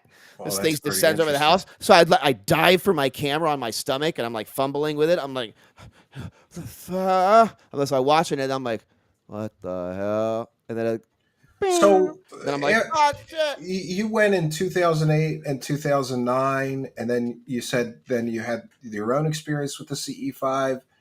You didn't go to future events, though, after this? You kind of lost interest? Because when I went in 2009, it was a repeat of the exact same stories that I heard in 2008. And since it wasn't as a significant event, I'm like, okay, I got all that there was out of this, and I don't need to seek it anymore because I got my validation of whatever something is going on. So now I can focus on a larger goal of like, how is something like that even possible? Because that happened over my damn house. And it's not using gasoline and rockets, not using propeller blades and drones. So something else was going on. That you're aware of, but you know that your eyes can fool you sometimes, right? Like, oh yeah, I'm well aware, very, very aware. So you just kind of determined that whatever you saw was anomalous, and it wasn't an airplane, it wasn't a satellite, it wasn't a anything, drone, it wasn't a balloon, it wasn't anything. Anything that I have seen before or can explain by anything, even with the drones that we have now. No, not 25,000 miles an hour from a standstill, 20 miles away, 28 miles away. But how did as far as the eye can see. How did you determine it was going 25,000 miles an hour, though? From a standstill over the head to reaching as far as the eye can see in about 2.5 to 3 seconds. So you can calculate from a standstill to 3.5 seconds, which as far as the eye can see about 25 miles. You can say, how fast would that have to accelerate in order to reach so it went that distance in a second, you're saying? It went in 2 to 3 seconds. It went about 20 miles from a standstill. So from that, you can say... That would be kind of interesting. I'd never seen anything move like that before in my life. Jaw-dropping, life-changing, like, what the hell is going on here? I'm so shocked, though, that you didn't try to repeat that, to see it again, or to film it, or to get more data, or you're kind of a science guy. You didn't want to keep trying? Not really, because it's not, when I had the camera, it's not going to work. If you're trying to facilitate something like that, that's my view, is like it's pointless. If you're going to try to do something and you're, okay, I'm doing it to film it, to get evidence, ain't going to happen. It's like, if it's real, it's like something new that I had the camera. And as soon as I put it down and walked away, then it happened. And it just so happened the amount of time I tried to dive for my camera on my stomach and fiddle with it to get it started again, it was gone. Like, yeah, I have the same problem with my cabin sometimes when there's bears. I go, like I'm outside and some bears are passing through. By the time I go in the cabin and get my phone or my cameras, they're gone. And then I get pissed off. I was like, man, I missed the... Leave some food out. Leave some honey. No, fuck, man. I had a real close encounter with a bear mom and two cubs, and ever since then, we don't do that. We don't encourage them. There's one that's around the cabin right now. That's a big male. He's like 500 pounds, black bear. He's huge, and I don't want to encourage them to come around. If I see them, I'll film them from inside the cabin. But once I got between a mom and her two cubs, that's a cardinal sin. You never do that. And the bear got up on its hind legs and growled and charged at me. So ever Uh, since then, I'm pretty cautious about those fucking bears. but whatever it is, it was something I'd never seen before, and it drove me to look into everything a lot further because that convinced me it is something brand new. You can't tell if it's aliens or the government or not, but why would it show up when I'm meditating? So like, you know what I mean? What am I left to do with that?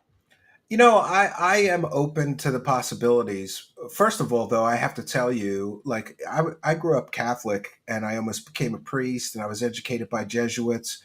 And the whole idea of like welcoming entities into your mind is very problematic and dangerous to me. What, like possession or channeling or something, or just Yeah, that's basically what his I'm protocols, not for that. but that's what his protocols are inviting. You're inviting entities into your space, and you don't know what you're going to attract. So I'm very cautious about that kind of stuff. Well, something happens, so that's why I'm like, if it's real, it's not a dog and pony show. You probably shouldn't just be like Ouija boards. I don't mess with Ouija. I don't even believe in that, but just in case, I'm never touching it. You know, like, Well, I often say there's people get kind of upset with me because I'm so skeptical about all the alien and good, UFO stuff, good. but I believe there's more evidence for demonic possession than there is for aliens visiting Earth. Really? I truly believe that. I've Man, seen some I think it's the strange opposite. shit. I I think have it's the seen some opposite. strange shit, and I don't know. There's a lot of weird stuff with I'm that. open to it all. I'm open to it all, though, man. People What do don't I know, dude? people don't suddenly just I'm a start village idiot, speaking bro. people don't just suddenly start speaking ancient languages they've never been exposed to. Yeah, in the No, case of possession, some of them do. Some of those people do. They'll start I speaking, believe in reincarnation very strongly. really, I don't know that I don't Yeah, know how I feel about that. I think you get one go round. It's I'd love to believe though that you get 10 tries at this, I because you think it's a figure more than that. you But might have fucked up a lot of stuff in this life, but maybe you'll learn and yeah, do a better job next time, right? no, no, I'm the same dunce. No, Yeah, I don't know. I don't, so, but back to your company. Can you tell yeah. me like what are you doing with this all this Searl stuff? Do you have like a lab or do you have like Yes, a we've built a location? lab that has 70 or more shareholders and investors who have put about $1.5 million total into the Oh, project since 2010 to build this facility so that we can have an infrastructure equal to what John Searle had, because John worked at the largest industrial electric plant that ran all of London when he first developed this, allegedly. So, in order to duplicate something like that, you have to have some equal capabilities, like at least 500 kilowatts of power available, which means an uninterrupted power supply, which on my X page, you can see on my banner, that picture, that is the large unit, is that magnetizer that is able to impress these sine wave like waveforms into the magnetic field.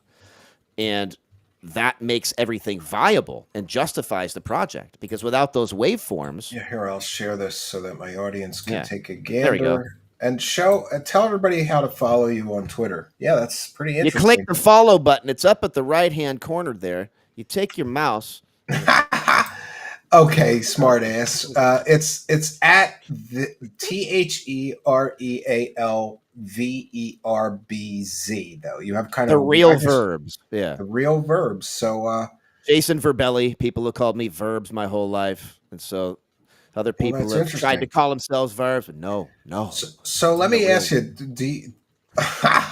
Stormcrow says you could have been the next pope, Steve.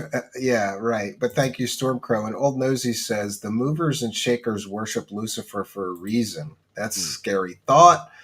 Do you think you're? Let me ask you a serious question. Yeah. You claim you're 80% to a working device, right? About, yeah. That's what I would say, yeah. Do you really think you're going to crack this thing and it's going to create free energy and anti gravity? Yeah, I do. I do. Because Can you make me a hover car just so I can fuck with David Wilcock, who says he's creating no, hover cars, so we can do it first? no. No.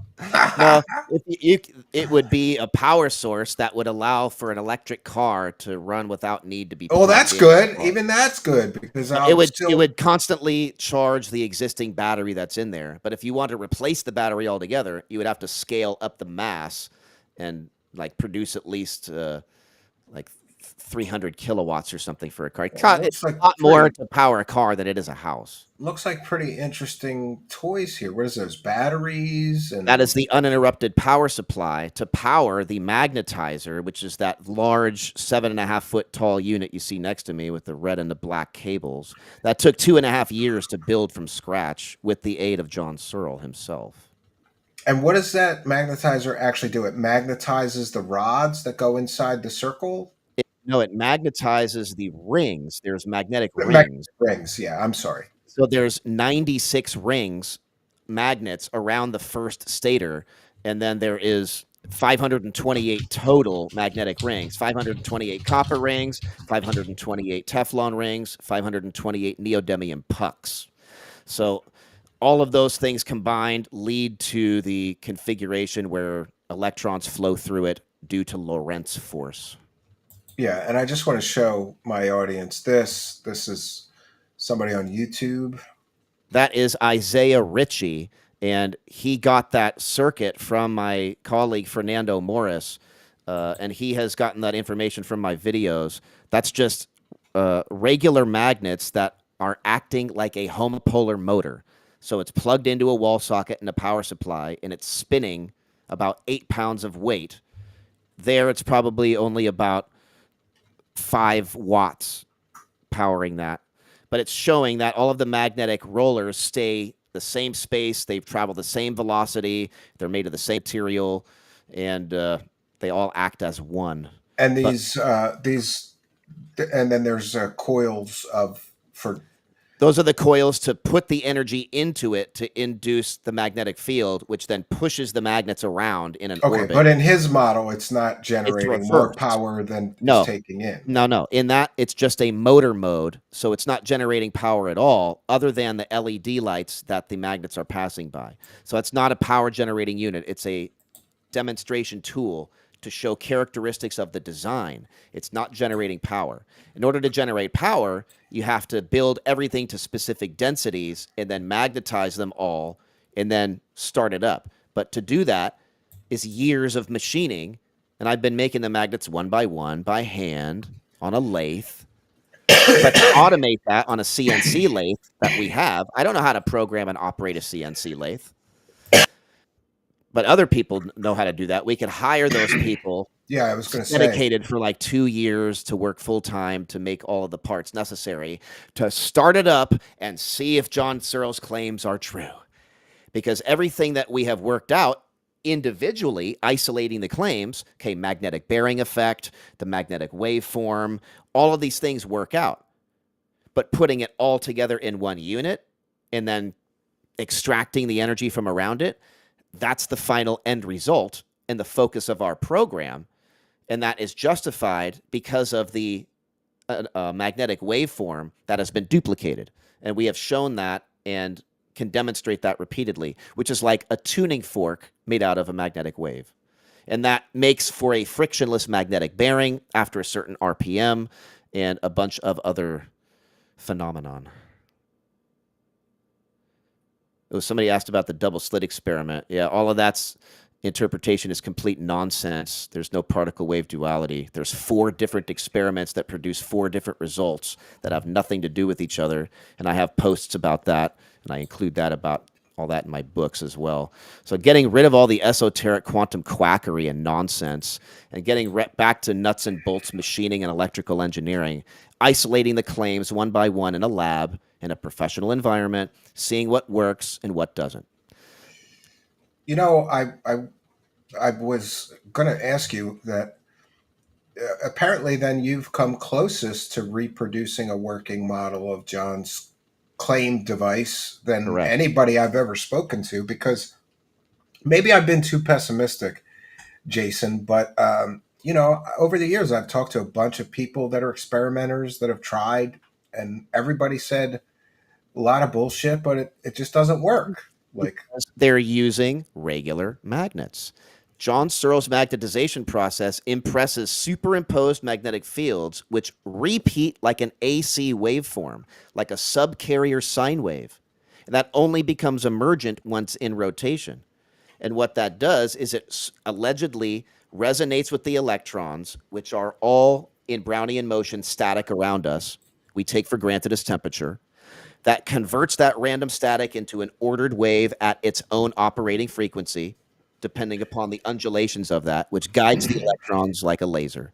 and by the way, I'm just And going it, to cite fair use verbally. I didn't put yeah. my banner up, but we're just using this video to try to educate the public. Oh, And that's fine. We have the copyrights for all of this stuff. This is our material. oh, okay, all right, good. So Well, this was made by a guy named that was Fernando's unit, but this is in Thailand, and the guy's hand who you saw starting that up was a guy named Freddie who was in Thailand and was helping the efforts back then. But the problem was that they wanted to try to power the lab while they're working on the John Searle stuff. Well, we need to power the facility, right?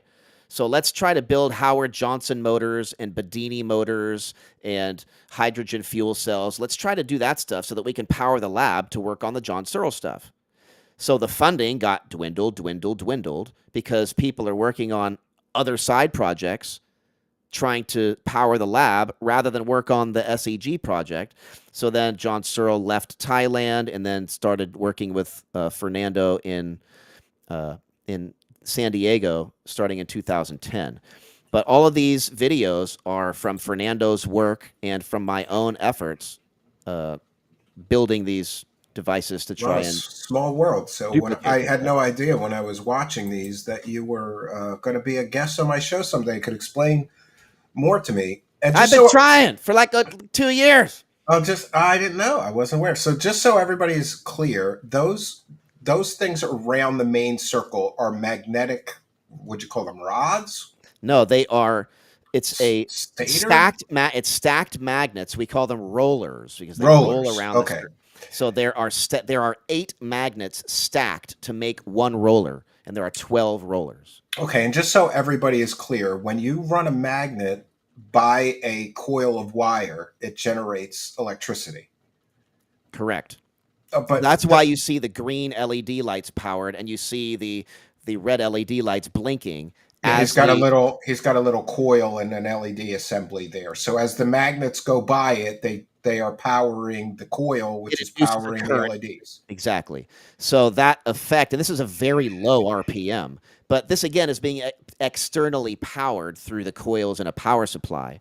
But the claim from John Searle is that there is electron capture by the neodymium core. The valence electron is stripped and then is replaced on demand through electrostatic quantum Hall effects. Yeah, and I gotta say that's one of the reasons why this is so tantalizing to me, because this looks like a fucking Tony Stark project right here. You know? That's what people say. Yeah, but can you wear it on your chest? No, it'll weigh No. 180 pounds. You can't, and that's the smallest. That's the example of the smallest unit possible because it requires mass. The theory of operation is 90 watts per pound, so you have to have a minimum amount of density, but you can scale it up from there. So a 180-pound unit with housing and pickup coils will stand about 3 feet in diameter, standing 4 inches tall, and will deliver 15 kilowatts.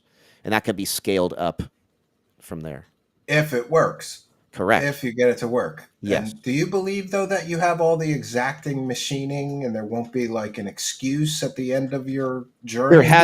There hasn't been any technological hurdles to indicate that. But if it doesn't work, then we'll admit that at the time.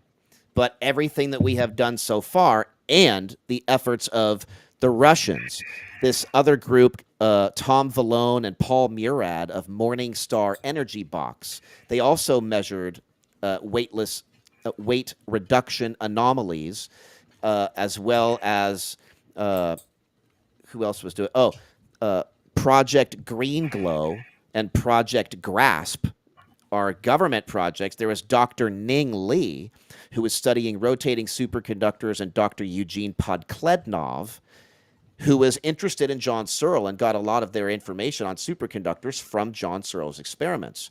Dr. Ning Li got a top secret clearance for her work in anti-gravity. Ning Li, a Chinese lady, and she was working on her own AC gravity experiments against fire. And her experiments went quiet. So there is genuine. Sorry. Yeah, there's genuine projects through the government, through groups of physicists and engineers, the Russian government funded projects, our own efforts have all indicated that there is justification in finding more anomalies and gravitational weirdness. Achieving that means doing the whole unit with a multi-million-dollar project. But isn't that funny that the government has top secret projects working on rotating superconductors like John Searl? Old Nosy says if this works, don't let the military copyright it, and I agree.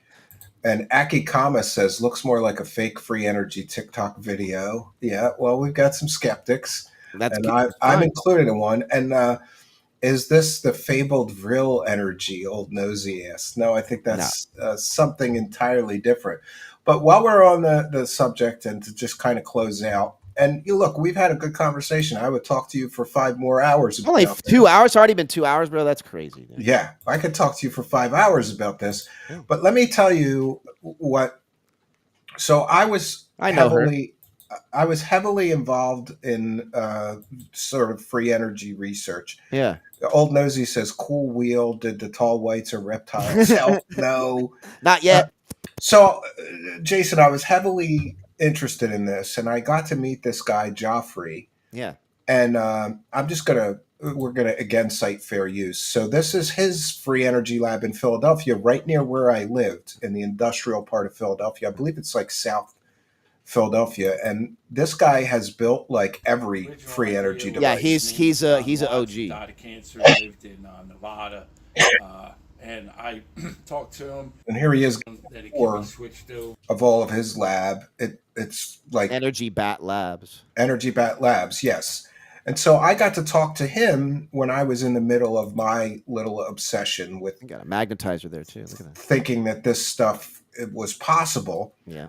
But honestly, he's got kind of a sad story because he's been doing this for 50 years and he can't get any results.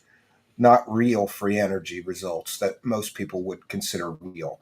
But one of the stories that he told me, and I get that it's a secondhand story, is that he was involved in John Searl. There's a picture of them together, probably years before. I have that picture. Yeah, I have it as well. I could share it. But he told me a story, which was kind of convincing to me, in which this guy Joffrey claimed that he created mock-up models for John. Mock-ups. The glass SEG, the one that he had a picture of. Yes. Piss poor attempt. But these were non-working mock-up models. They didn't work at all. Yes. And Joffrey claimed that once he made those with or for John took those mock-ups and immediately started trying to get people to invest money with him to build a working prototype. And he claimed that the mock-ups that Joffrey made were, get this, 80% there. Ha! Really? Yes. That's awesome. Well, maybe I'll say 82. Yeah. So listen, I would love if this shit worked. That sucks with the exact number, man. That sucks. Well, as best I recall, he said they were 80 or 90%. What am I going to do? What am I going to do? 80 or 90% working. Well, so Joffrey, apparently, this guy Joffrey, who's been a free energy experimenter for 50 years, he got pissed off and upset. I would too. And he started going into the forums and stuff and saying, like, John Searl is conning everybody. They're mock-ups. They don't work at all. They're just models so that you can visualize it. That's all. That's there because John was so eccentric. he would say, this is on the verge. You see, other people are trying to duplicate me, so that must mean we're almost there. So each attempt, he would get so excited, like with Gunnar Sandberg, the Sussex University, with John A. Thomas, and two other groups of people in the UK, the Thailand group. Everybody who tried to help John Searle said that he was eccentric and that he would get a little more enthusiastic than the capabilities of the people who were trying to help him, because he did it in the past. He wanted it to happen again so bad. This is what the claim is that he just was always on the verge of, it's going to happen. It's going to happen. We just need the funding to make it happen. And nobody pushed it over the financial hurdle to make it happen. And because he was robbed, he was poisoned, and people tried to get him to sign over his rights for decades, he was gun shy about divulging anything. And so he would give people enough information to give them interest and allow them to believe that he had more at the time than he actually had. So when we're trying to justify the claims of John Searle, we have all of these wild stories, and all of that's in the past with no way to validate it other than working in a lab now to see, okay, is this real? Does this work? And everything that I've personally done has said, yeah, down to the milligram and micron it works. So why wouldn't it work if we put it all together in one unit? That's my logic. But doesn't it seem a little curious that so many people have tried to put it together and nobody's been able to get it working? Because he never gave up the magnetization. You cannot do it with regular magnets. Otherwise, you have a paperweight. He refused to patent it and wanted to keep the magnetization a trade secret like Coca-Cola's recipe. So until the last 2 years of his life, he would never divulge the secrets or the particulars of the actual process or the machining. I didn't know until I had conversations with him for years that he never actually made the magnets himself. He had the engineers and factory workers make them for him because he was never an engineer. He was the supervisor at the electric plant. He never machined things. He never used the tools. He soldered circuitry, and he was the wiring maintenance guy at the electric plant.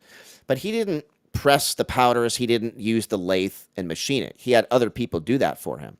So he allowed people to believe that he made the magnets himself and did all these things. He modified the magnetizer. He magnetized them and assembled it. He didn't make it himself. And he didn't want people to know that he didn't make it himself. But he magnetized it himself, and it worked when he actually put everything together. So without that infrastructure of the electric plant, he wouldn't have been able to do it. It's like a kid in a candy shop, like a miracle of circumstance is the saying. And here's some stuff from... That's what Geoffrey made. And even I thought that, because there was a really blurry image of that for years, and I thought that was a mock-up that John had initially made back in like the 60s or 70s. And then I messaged Geoffrey, and he's like, no, I made that. And here he is with That's John the picture. Searle. Exactly. Yeah, unfortunately it's tiny, so So but, Geoffrey has a lot of clout, and he knows what he's talking about. But he didn't. I can tell you, I was very, very impressed with his knowledge of history of all of these different. He's for real. He's for real. But unfortunately, his lab. We were talking about this before the show. His lab did get trashed, and they sold off all of his equipment because another guy named Geoffrey couldn't pay his rent. And then kicked him out. They signed stuff. They locked him out. They changed the locks, and then they kicked him out of his own organization. There's two sides to every story, and apparently he could not pay his rent. And so here's another picture of him with. Dude, but you have that. That's Joe Newman. That's what happened to John Searle, as he had so much equipment and he couldn't pay the rent, and then he had to just walk away from it all. And then people sold his equipment time and time again. Yeah, here he has a section on his website, Lab Destruction. Oh my He God. says in January, Energy Labs was destroyed by 3 people that stole, auctioned off, and trashed the lab. But again, let's And be they sold that unit, that SEG unit. I tried getting that on a bid. They were selling it for $2. wow. Do you know how I much it went for? think $5. Jesus. If they even gave it up, I'm not So sure, they but kept the money from selling everything in the lab, that's and my understanding. I he like lists some Geoffrey, people. even though he doesn't like John Searle. I like him. Uh, I really liked him. I believe John Yeah, Searle. I'm He gonna have did to the work. call him and try to catch up with him. I was supposed to go there and film, but like a lot of you weirdos, he's like a recluse. Yes. So So am I. I Stay scheduled the hell I away from scheduled people. multiple times to go there and visit him. Yeah. But then as best I recall, and if I'm wrong, I apologize to Joffrey. But as best I recall, um, after like not letting me come and film multiple times, I called him again. Like, hey, this is the last time I'm going to try. I know you're busy, but I want to come and film, and you show me some of your stuff. And he said okay, but then he wanted some ridiculous amount of money, like $1,000 for a few hours, and I was like, yeah, I'm not going to do that. He's worth it, though. I He's worth that. agree. I He's agree. worth He's more worth than it. that. And if he's Yeah, listening, then, right on, bro. Uh, yeah. Energy. but He had a still, library of I know alternative it's and like free heartbreaking. I energy. got pissed off for him, with him. Dude. That's But by the nonsense. same token, like I said, we have to be clear in saying there's two sides to every story. But When this still, when this first happened, I contacted one of these people that was the landlord, who told me there's no conspiracy here. He didn't pay his rent for 8 months, and oh god. eventually we locked him out and we Oh. sold his stuff to pay his back rent. What are you gonna do? So There, yeah, uh, it's very sad though. go on The me, guy's go. very passionate, and one of those interesting things is I wanted him to show me how to build coils correctly. He's built thousands, tens of thousands of coils for all these He's different the man, dude. He experiments. knows Yeah, he knows what he's doing, man. There's yeah, no isn't doubt. it interesting though? Small world, right? Small I have world. a We lot of both. respect for people who don't have respect for me, or maybe they Oh, do, but he never. All he told me was that he believed that John Searle. This is what he said, and I'm paraphrasing. He believed that John Searle was very enthusiastic and convincing, but at the end of the day, he was a con artist with a lot of bullshit and nothing that worked. mm, That's what his belief was, because he claimed a that lot of people think that. he would try to build the thing, and John would go, "Well, you didn't build it right." Like that was Gunnar John's Sandberg excuse. tried to do it. Yeah. Many people, but I've talked to other people who try to build it. other people have tried building things and find anomalies, and then they need more funding to do more. But so who are you going to believe? You can only believe your own efforts. So that's why I personally believe John Searle's claims, uh, because everything that I've done in a lab has If validated you're it. seeing evidence, yeah, then I Using could, infinite. and listen, I'll be the first to admit that I could be wrong, but I based my opinions off of Joffrey and a few other people who told me That's stories fine. about Searle. I And understand. in another case, somebody told me that they were in discussions with Searle and they had experiments going trying to reproduce it, but then Searle kept wanting money to tell him, well, you're doing this wrong, so I need to get some money and I'll You know explain it why? to you Because or he whatever. didn't have any heat. He didn't have any. He called it Martian training. Living in Somerset in England, he had no heat. He had like no electricity. This guy had like a battery with an electric cooker. And until Fernando started paying his bill so that he can have electricity, he had nothing. Like Nikola Tesla, But penniless. isn't that like a red flag for you that this guy claims that he created this revolutionary Yeah, it was a red power flag. source, and Yes, then he's living penniless and he can't even pay his bills, and yes. it's sad. Old Nosy with 5 says this sort of alchemy is above my pay grade. My degree is in astrology. There's not degrees in that. Josh and us. Yeah. So and I don't know. I think that John Searle's story is sad because it, It what if he really did crack the code, Jason? What if he really did? That's what I want to find out, and I'm willing to do all the work so other people don't have to. If Well, he's you for got to real, come we're back and gonna give find us it an out. update. I'm all chips in on the John Searle story. And there's also the information from Dr. Edward Dowdy, the mathematical justification, which is in opposition to relativity. And a half a quantum theory, that gives me further enthusiasm that it is valid because there is math for it that doesn't need dark matter, ether, and I don't like crap. when people start talking about ether. It's I kind bullshit. of It doesn't tune out. exist. Yeah, It I tune doesn't out. exist, dude. I don't like the ether stuff. It's just All like of that it's Galilean pseudoscience. invariance, Lorentz invariance, no. The speed of light shifts and all of that stuff is not needed. So that's what. Let me. Well, I'm glad that we could have a conversation and not be instantly like, "Fuck you." He's not a con artist. Yes, he is. You know, That's like I'm glad okay. that It's we all could. right if you say that I anyway, want to man. try to start building bridges instead of burning them all. But anybody could see. I'll send you the link to my John Searl video All right. where we covered the whole story in explicit detail, Cool. and I gave a lot of evidence for why I thought it's not a valid thing, and he may have been a con artist.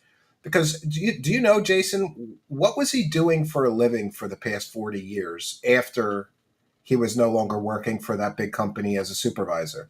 He worked for NORAD for wiring. He worked in a hospital in Shenley Hospital. That was before he got into the electrical engineering. He was a prototype wireman, and he worked for the electric company. And then after that, Didn't he get like in trouble for stealing power too?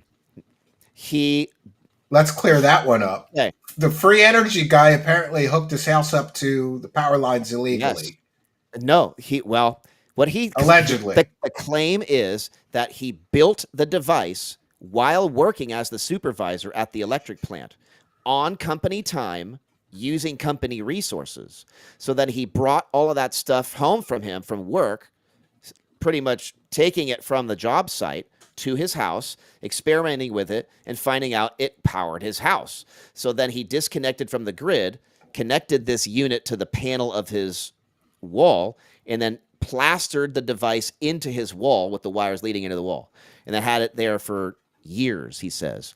Once he left the electric company, they took notice to his house. Wait a minute, you haven't been getting power from the grid the entire time you were working here. You must have been stealing our power. So while he was out in a lecture, either in Switzerland or Germany for 3 or 4 days, the electric company went into his house, followed the wires from the panel into the wall. And took the only working device he claimed he had. Yes. And then took him to court. Isn't that convenient though? But get this. They took him to court claiming that he was stealing their electricity because every watt of electricity that the unit generated, they considered their property because he built it on company property while he was Well, on that would be company time. confirmation that it actually worked then. So the judge said, bring in this device that you claim that you confiscated from his house. The electric company was not cooperative, refused to bring it in, either said they lost it or just plain out refused. The judge said, case dismissed then. I'm not going to force him to pay a fine if you're not going to be cooperative here. So that's that. And that was in 1982. And ever since then, he had been trying to convince people that he had previously achieved everything that he did and never got the $3 million that he claims is necessary to bring it back to fruition because But he it did requires collect. He infrastructure. did collect investor money for decades. He though, did. didn't he? But not at a constant. Group to group would fund him with their own efforts as a hobby, trying to see if it worked for fun. And then either he got too reclusive, people tried to form companies behind his back saying, holy crap, we think there's something to this. Let's try to take it from him and see if we can form our own company.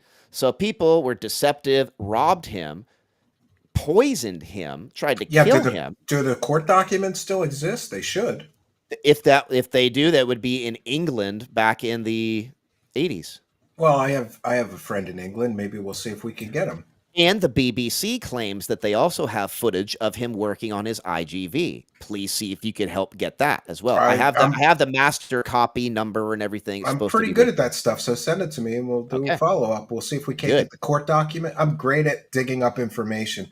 We'll see if we can't get the court documents and the footage. There's got to be something because it's listed as being in the archives. There's an actual episode from the BBC. You'd be surprised. You get the right person on the phone, you know?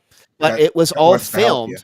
It was all filmed on local access TV on reels of like 8mm footage back then, not And we'd have to digitized. transfer it. Yeah. If it's even intact anymore, if it's real, right? So that's the whole thing. So there is speculation. Oh, I would love to see that footage, even if it's just him working on it, because that would be like, we could dispel that rumor. There isn't footage of a working device. There's footage of him working on a device that doesn't yet work. Yeah, exactly. or something like that. So, but all of that information is like good luck that's in the past. All we can really do now is focus on the efforts now and see if it's real by putting it all together. But that's a $3 million end result. You've got $1.5 million in. No, over the course piecemeal since 2010. So that's been, that's pretty much gone by the time. So you basically need another $1.5 million. 3 million, 3 to 5 million. This is a 2 to 3 year full-time work venture, hiring the proper engineers and personnel to work full-time. It's not a garage project. This is I will agree with you on that. Shop. Listen, I've built some very complicated things, but even when I looked at what this would require, I said, I'm not even going to attempt this. And especially after talking to Joffrey, which may have persuaded me to not waste time. Yeah, learn to use CAD. I'm trying. Help me. I need to learn. I need to learn that and the programming for the CNC lathe. But even still, to close things out too, I just wanted to ask you, because there seems to be an awful lot of people in the UFO community that are spreading a lot of disinformation and misinformation on exotic technologies. Yeah, you'll often hear UFO grifters claim that Nikola Tesla, for example, had anti-gravity technology. Do you believe that? No. And Nikola Tesla never said anything about 369.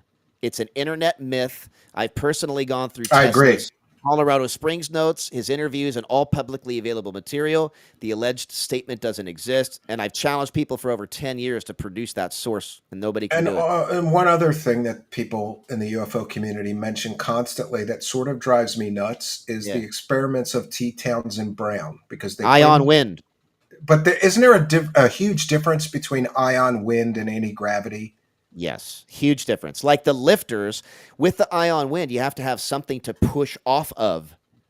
And even in a vacuum chamber, they say, look, it works. It's pushing off of the walls of the glass vacuum chamber. I agree. Yeah. It's just a push at a very micronewtons of thrust. But that's 3D fermions again. But if you can compress that 3D energy to 2 dimensions and have it propagate on one plane, then you can spring load it and actually perform useful work. My point is, it's a far cry from anti-gravity. Ion wind exists anti-gravity for sure, but it's because a tiny force. I don't believe in anti-gravity because anti suggests a canceling of gravity, where I think you would generate emissions of your own gravity, because I think gravity is produced from electron pairs splitting and dropping energy levels, whereas a light is produced from single electrons dropping energy levels. So if you produce emissions of gravity strong enough with enough coherence, it will fight against the existing gravity produced by the Earth, and you'll get a repulsion effect riding on it. But it's not because you're not canceling anything. I just mean to say that there's so many people that spread that. Oh, T. Townsend Brown, he cracked anti-gravity in the 50s. No, he didn't. He did not. He did experiments that produced ionic wind, and the lifters too. Yeti Orknot News says this was meant to be. Glad you two are collaborating. Yeah, we're building bridges instead of burning them so quickly. And Jason, the funny thing is too, like, when I see those lifter videos, I go, well, that's interesting, but what they're not showing you is they've got an 800-pound electrical generator on the floor next to the thing. Yeah, and you're never going to get that 800-pound generator on top of that thing. No. So unless you can generate the free energy to make that work, it's never going to be viable technology. And you can't do that. Flight. We can't do that without coherence and electron pairing. I mean, it's fun to watch those lifters, but when there's an 800-pound electrical generator and there's no way that little lifter can lift that as well. Yeah, Old Nosy, speaking of Coke. Do you think Macron was caught with tissues or Coke? Definitely Le Coke. Macron. It was le Coca-Cola. Yep. Yeah. So it's interesting that there's so much misinformation and disinformation. I have a particular interest in Tesla and all of his experiments, and I have a bunch of books and history, and like there's no indication that he cracked free energy or that he cracked anti-gravity, but people tell these stories, and since he's dead, it's not like he can say, "Excuse me, you're bullshitting. I never Yeah. said that, or I never And did how that." convenient, right? So we're just left with the hearsay I'm and sure there's a lot of mysteries of what he had when he died. yes, He definitely had some kind of death ray technology for sure. Whether it was microwaves or ion whatever. cannon, microwaves, who knows? But the guy invented so much of our modern technology, and it's a shame that he really doesn't get the credit. AC I current, didn't learn about him in high school. generators, motors. That's Huh. all Tesla. Why? Why? Yeah. Why didn't they The teach us about on-off Tesla? switch, remote Why did? Yeah. controls, like Radio. well, Yeah, well, Marconi can take Marconi. credit for Yeah, that. It's like, all right, hey, it's all yeah. right, you know They that. both had it at the same time, but Okay, flattered. I'm flattered. Yeah, Marconi exactly. was quicker on the patent On the J, filing, I exactly. guess. Yeah. All All right. Well, right. listen, we had a good conversation. I hope you'll not be All a right, man. stranger. Thank Maybe you you could so be our much. strange science advisor. Yeah, We could well, use that. all I can do is offer my take on it and a heretical take, so that's what I got. Well, listen, I really hope you crack the code because I do too. and listen, if you do, I got a little 1,000 square foot cabin in the woods, and I'll test it. We'll I try to bet. run that I bitch, bet you and would. I bet. yeah, no Yeah, well, you electric bills, no and you can electric bill for the rest of my life. and you can Sign me power up. Bitcoin mining operations too. And I was like, what? Money out of thin air? Somebody say money out of thin air? Pots of gold Oh, out of thin air? and one other thing, there's a particular grifter who tried to sell a free energy device, and it turned out that he was citing like 12-year-old Ether YouTube tech, you mean? hoax. Yeah, yeah, maybe that was it. Yeah. Never heard of it. We'll save that for another time then. Yeah, that's another one. Oh man. And Arlene is sharing your Rumble channel. She Thank found it. you. Thank you. Yeah, We'll yeah. I put got that. deleted and censored and banned because I'm a village idiot. But Yeah, the whatever. If you powers want to that hear be. some nonsense, then I'm your man.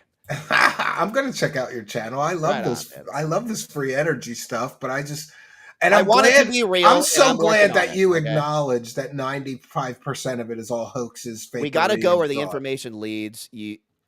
Even if it explodes your ego, you got to go with the truth. You can't live a lie and have confirmation bias.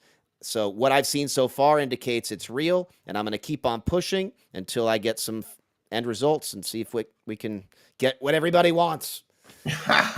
And everybody Hope wants so. free energy. Yeah. And it's only for accredited investors to purchase shares. So it's not like there's Yeah. It's not like you're running a total major scam and and taking money anybody from who the offers public. pre-sales of something, watch Don't out. do it. Don't do it. Watch Yeah. out. All right. Well, I'm going to throw you out of here and do a quick wrap up. You haven't been here before, so just so you know, as soon as I toss you, you just close down your browser tab and you're good. You don't need to do anything else. All right, cool. Right on, man. Thank you.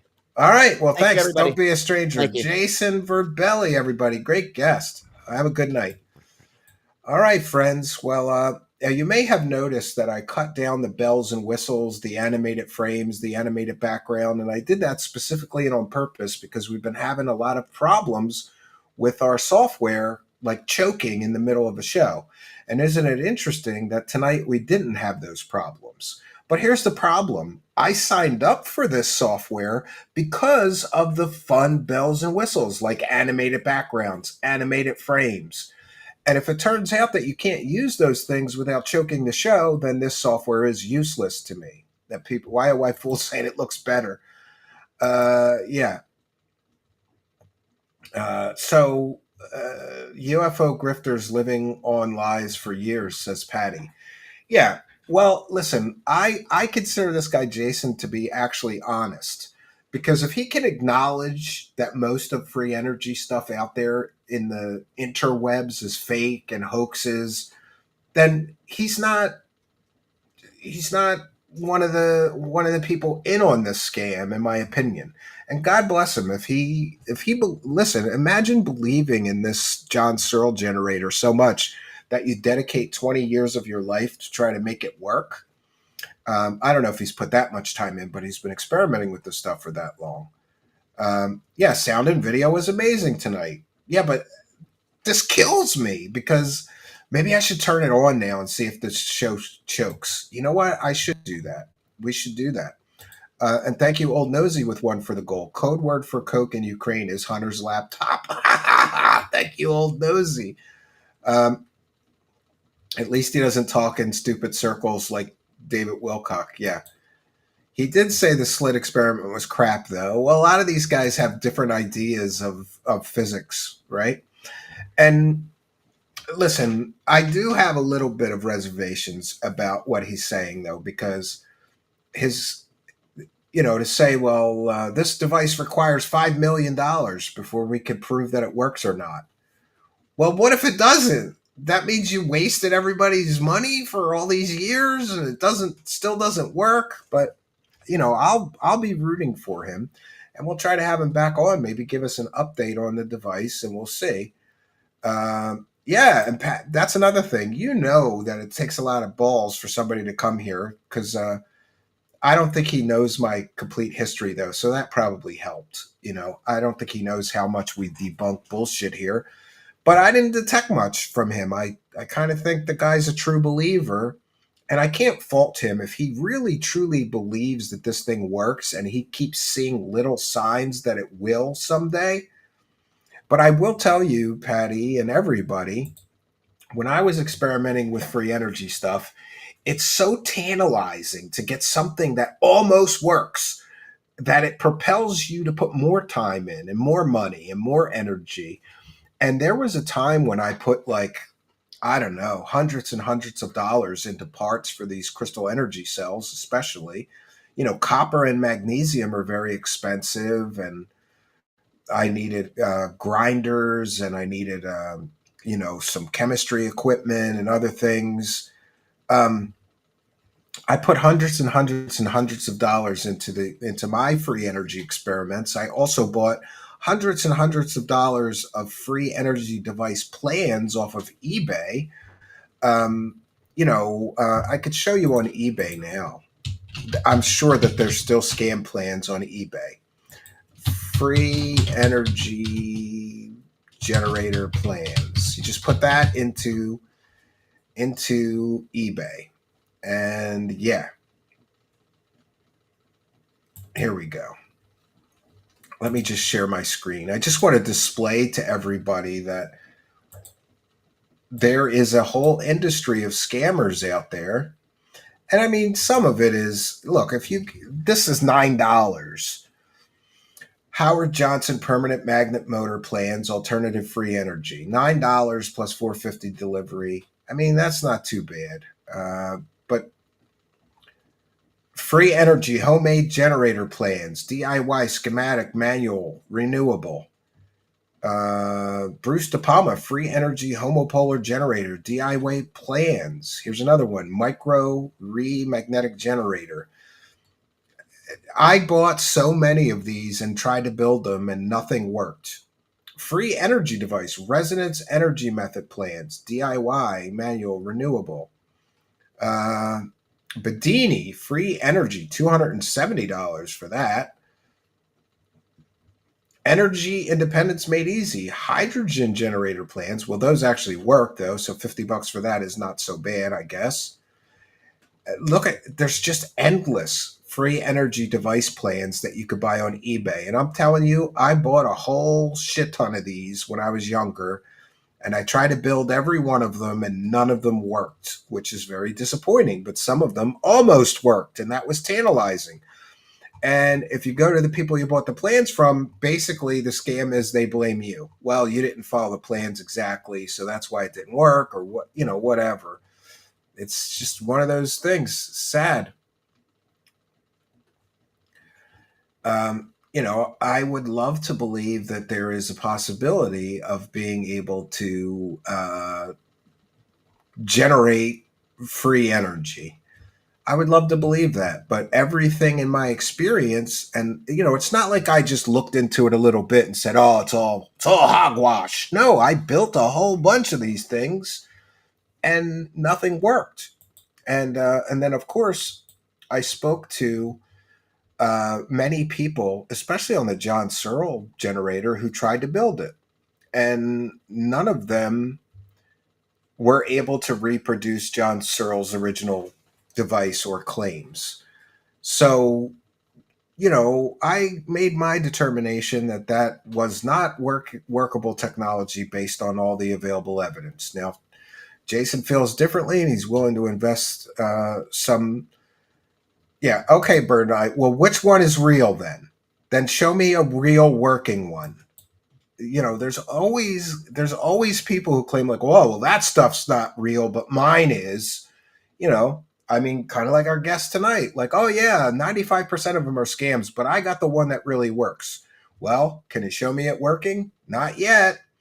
And when we get to the case of this Joffrey from Energy Bat Labs, um, here, I'm going to share more of that. Joffrey was very passionate, is very passionate, I would say, about free energy. And he's got to have 100 different devices of various types from various designers and explanations, different methods for generating free energy or whatever. Um, he's got tons of this stuff in his lab, just devices of all kinds. But unfortunately, he's never been able to get free energy to work. And I got to tell you, meeting this guy changed my focus because I kind of said, like, if this guy with all this material and all of his knowledge, and he has a whole library of all exotic energy and Tesla stuff and free energy materials and books, and if after 50 years this guy with all these resources, materials, machining wasn't able to get anything working, then what chance did I have in my little garage or basement workshop? And I kind of determined I had none.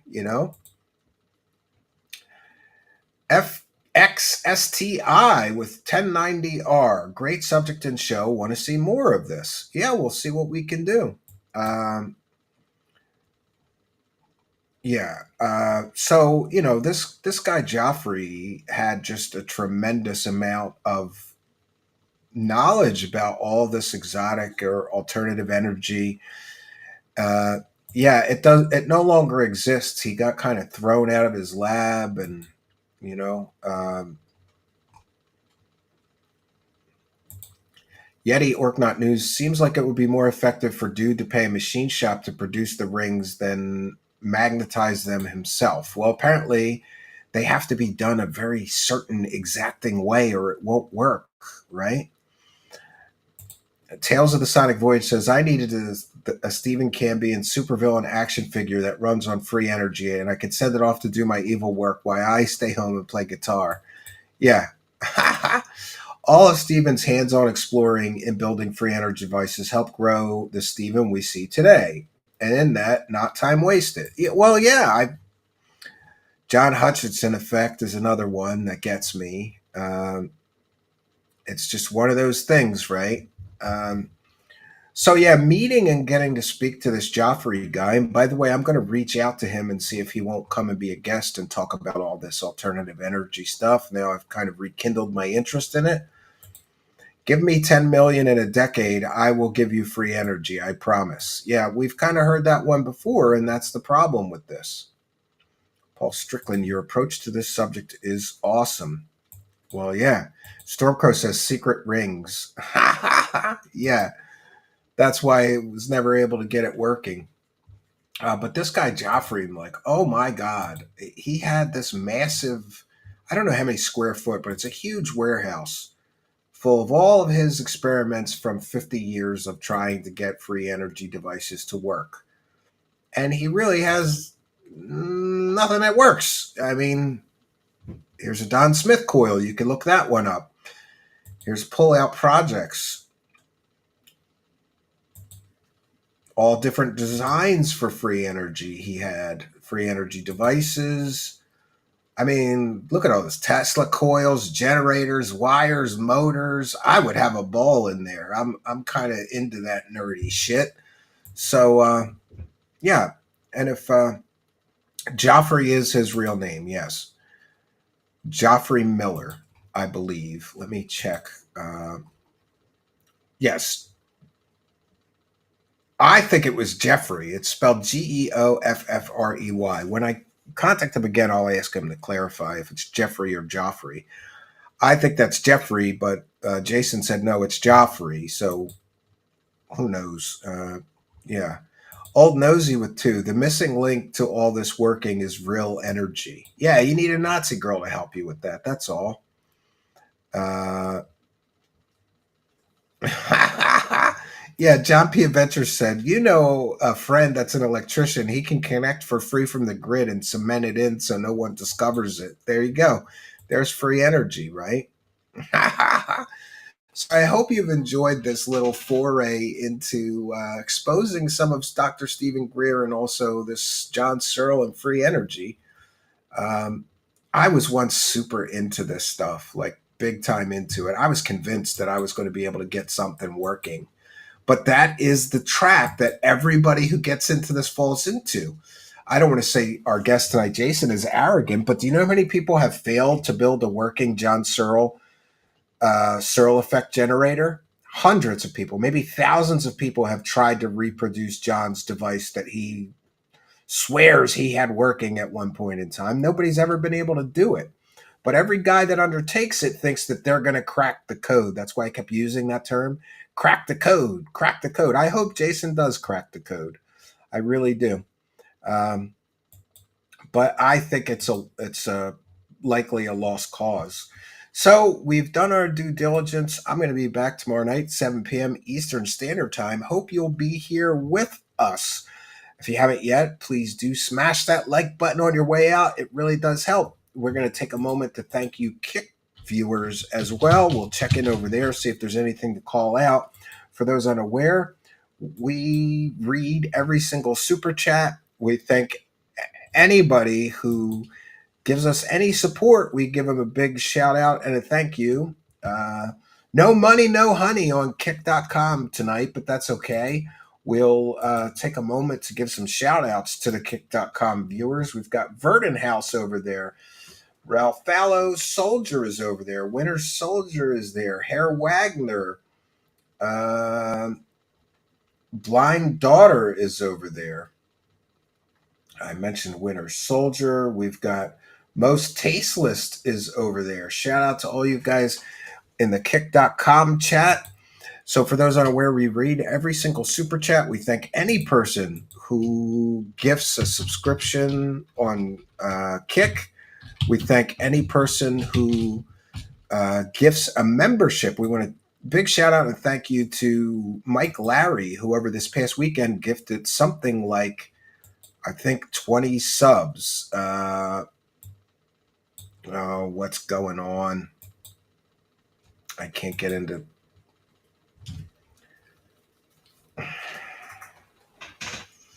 It wants me to use a pass key, use a fingerprint or passcode. Why can't I just use regular way to lock? Oh, now it's letting me.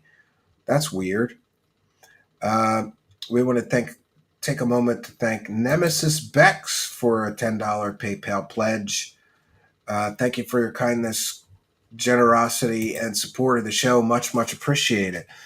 You can also buy me a coffee. Instructions for how to do that are in the description of this video or podcast. Please visit our website, truthseekershow.com. From there, you can get all the latest episodes, whether you want audio or video format. It's all right there. So we'll take a moment to thank all of you for your kindness, generosity, and support of the show. Much, much appreciated.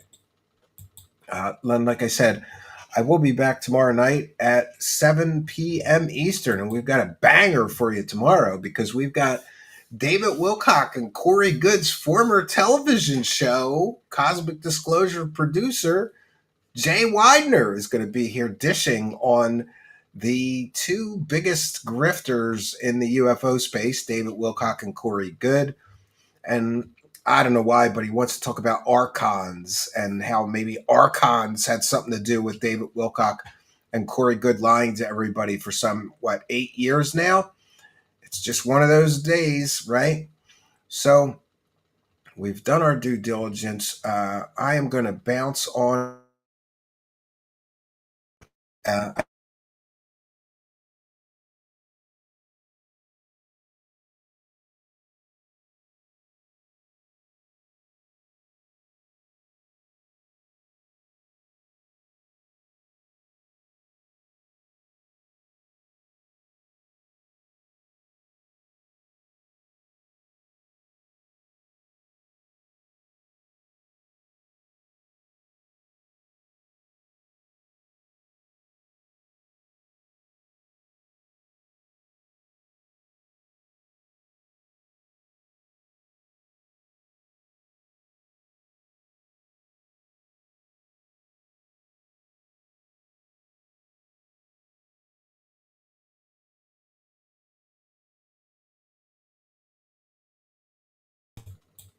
all right. So we made it through the entire show before the software screwed up. Isn't that interesting? We almost made it through the whole show before the sync issue happened. I'm going to have to email them again. I'm sorry for the technical issues. I always say it's a live show. You get it warts and all. We're trying to work these issues out. I thought tonight we had a better time because of the cutting down on the bells and whistles and the eye candy. Maybe that's not the issue. Tomorrow night we'll try it with the eye candy and see what happens. So that's all I got for you, friends. Until next time, my name is Stephen Cambion. Good night and God bless all of you.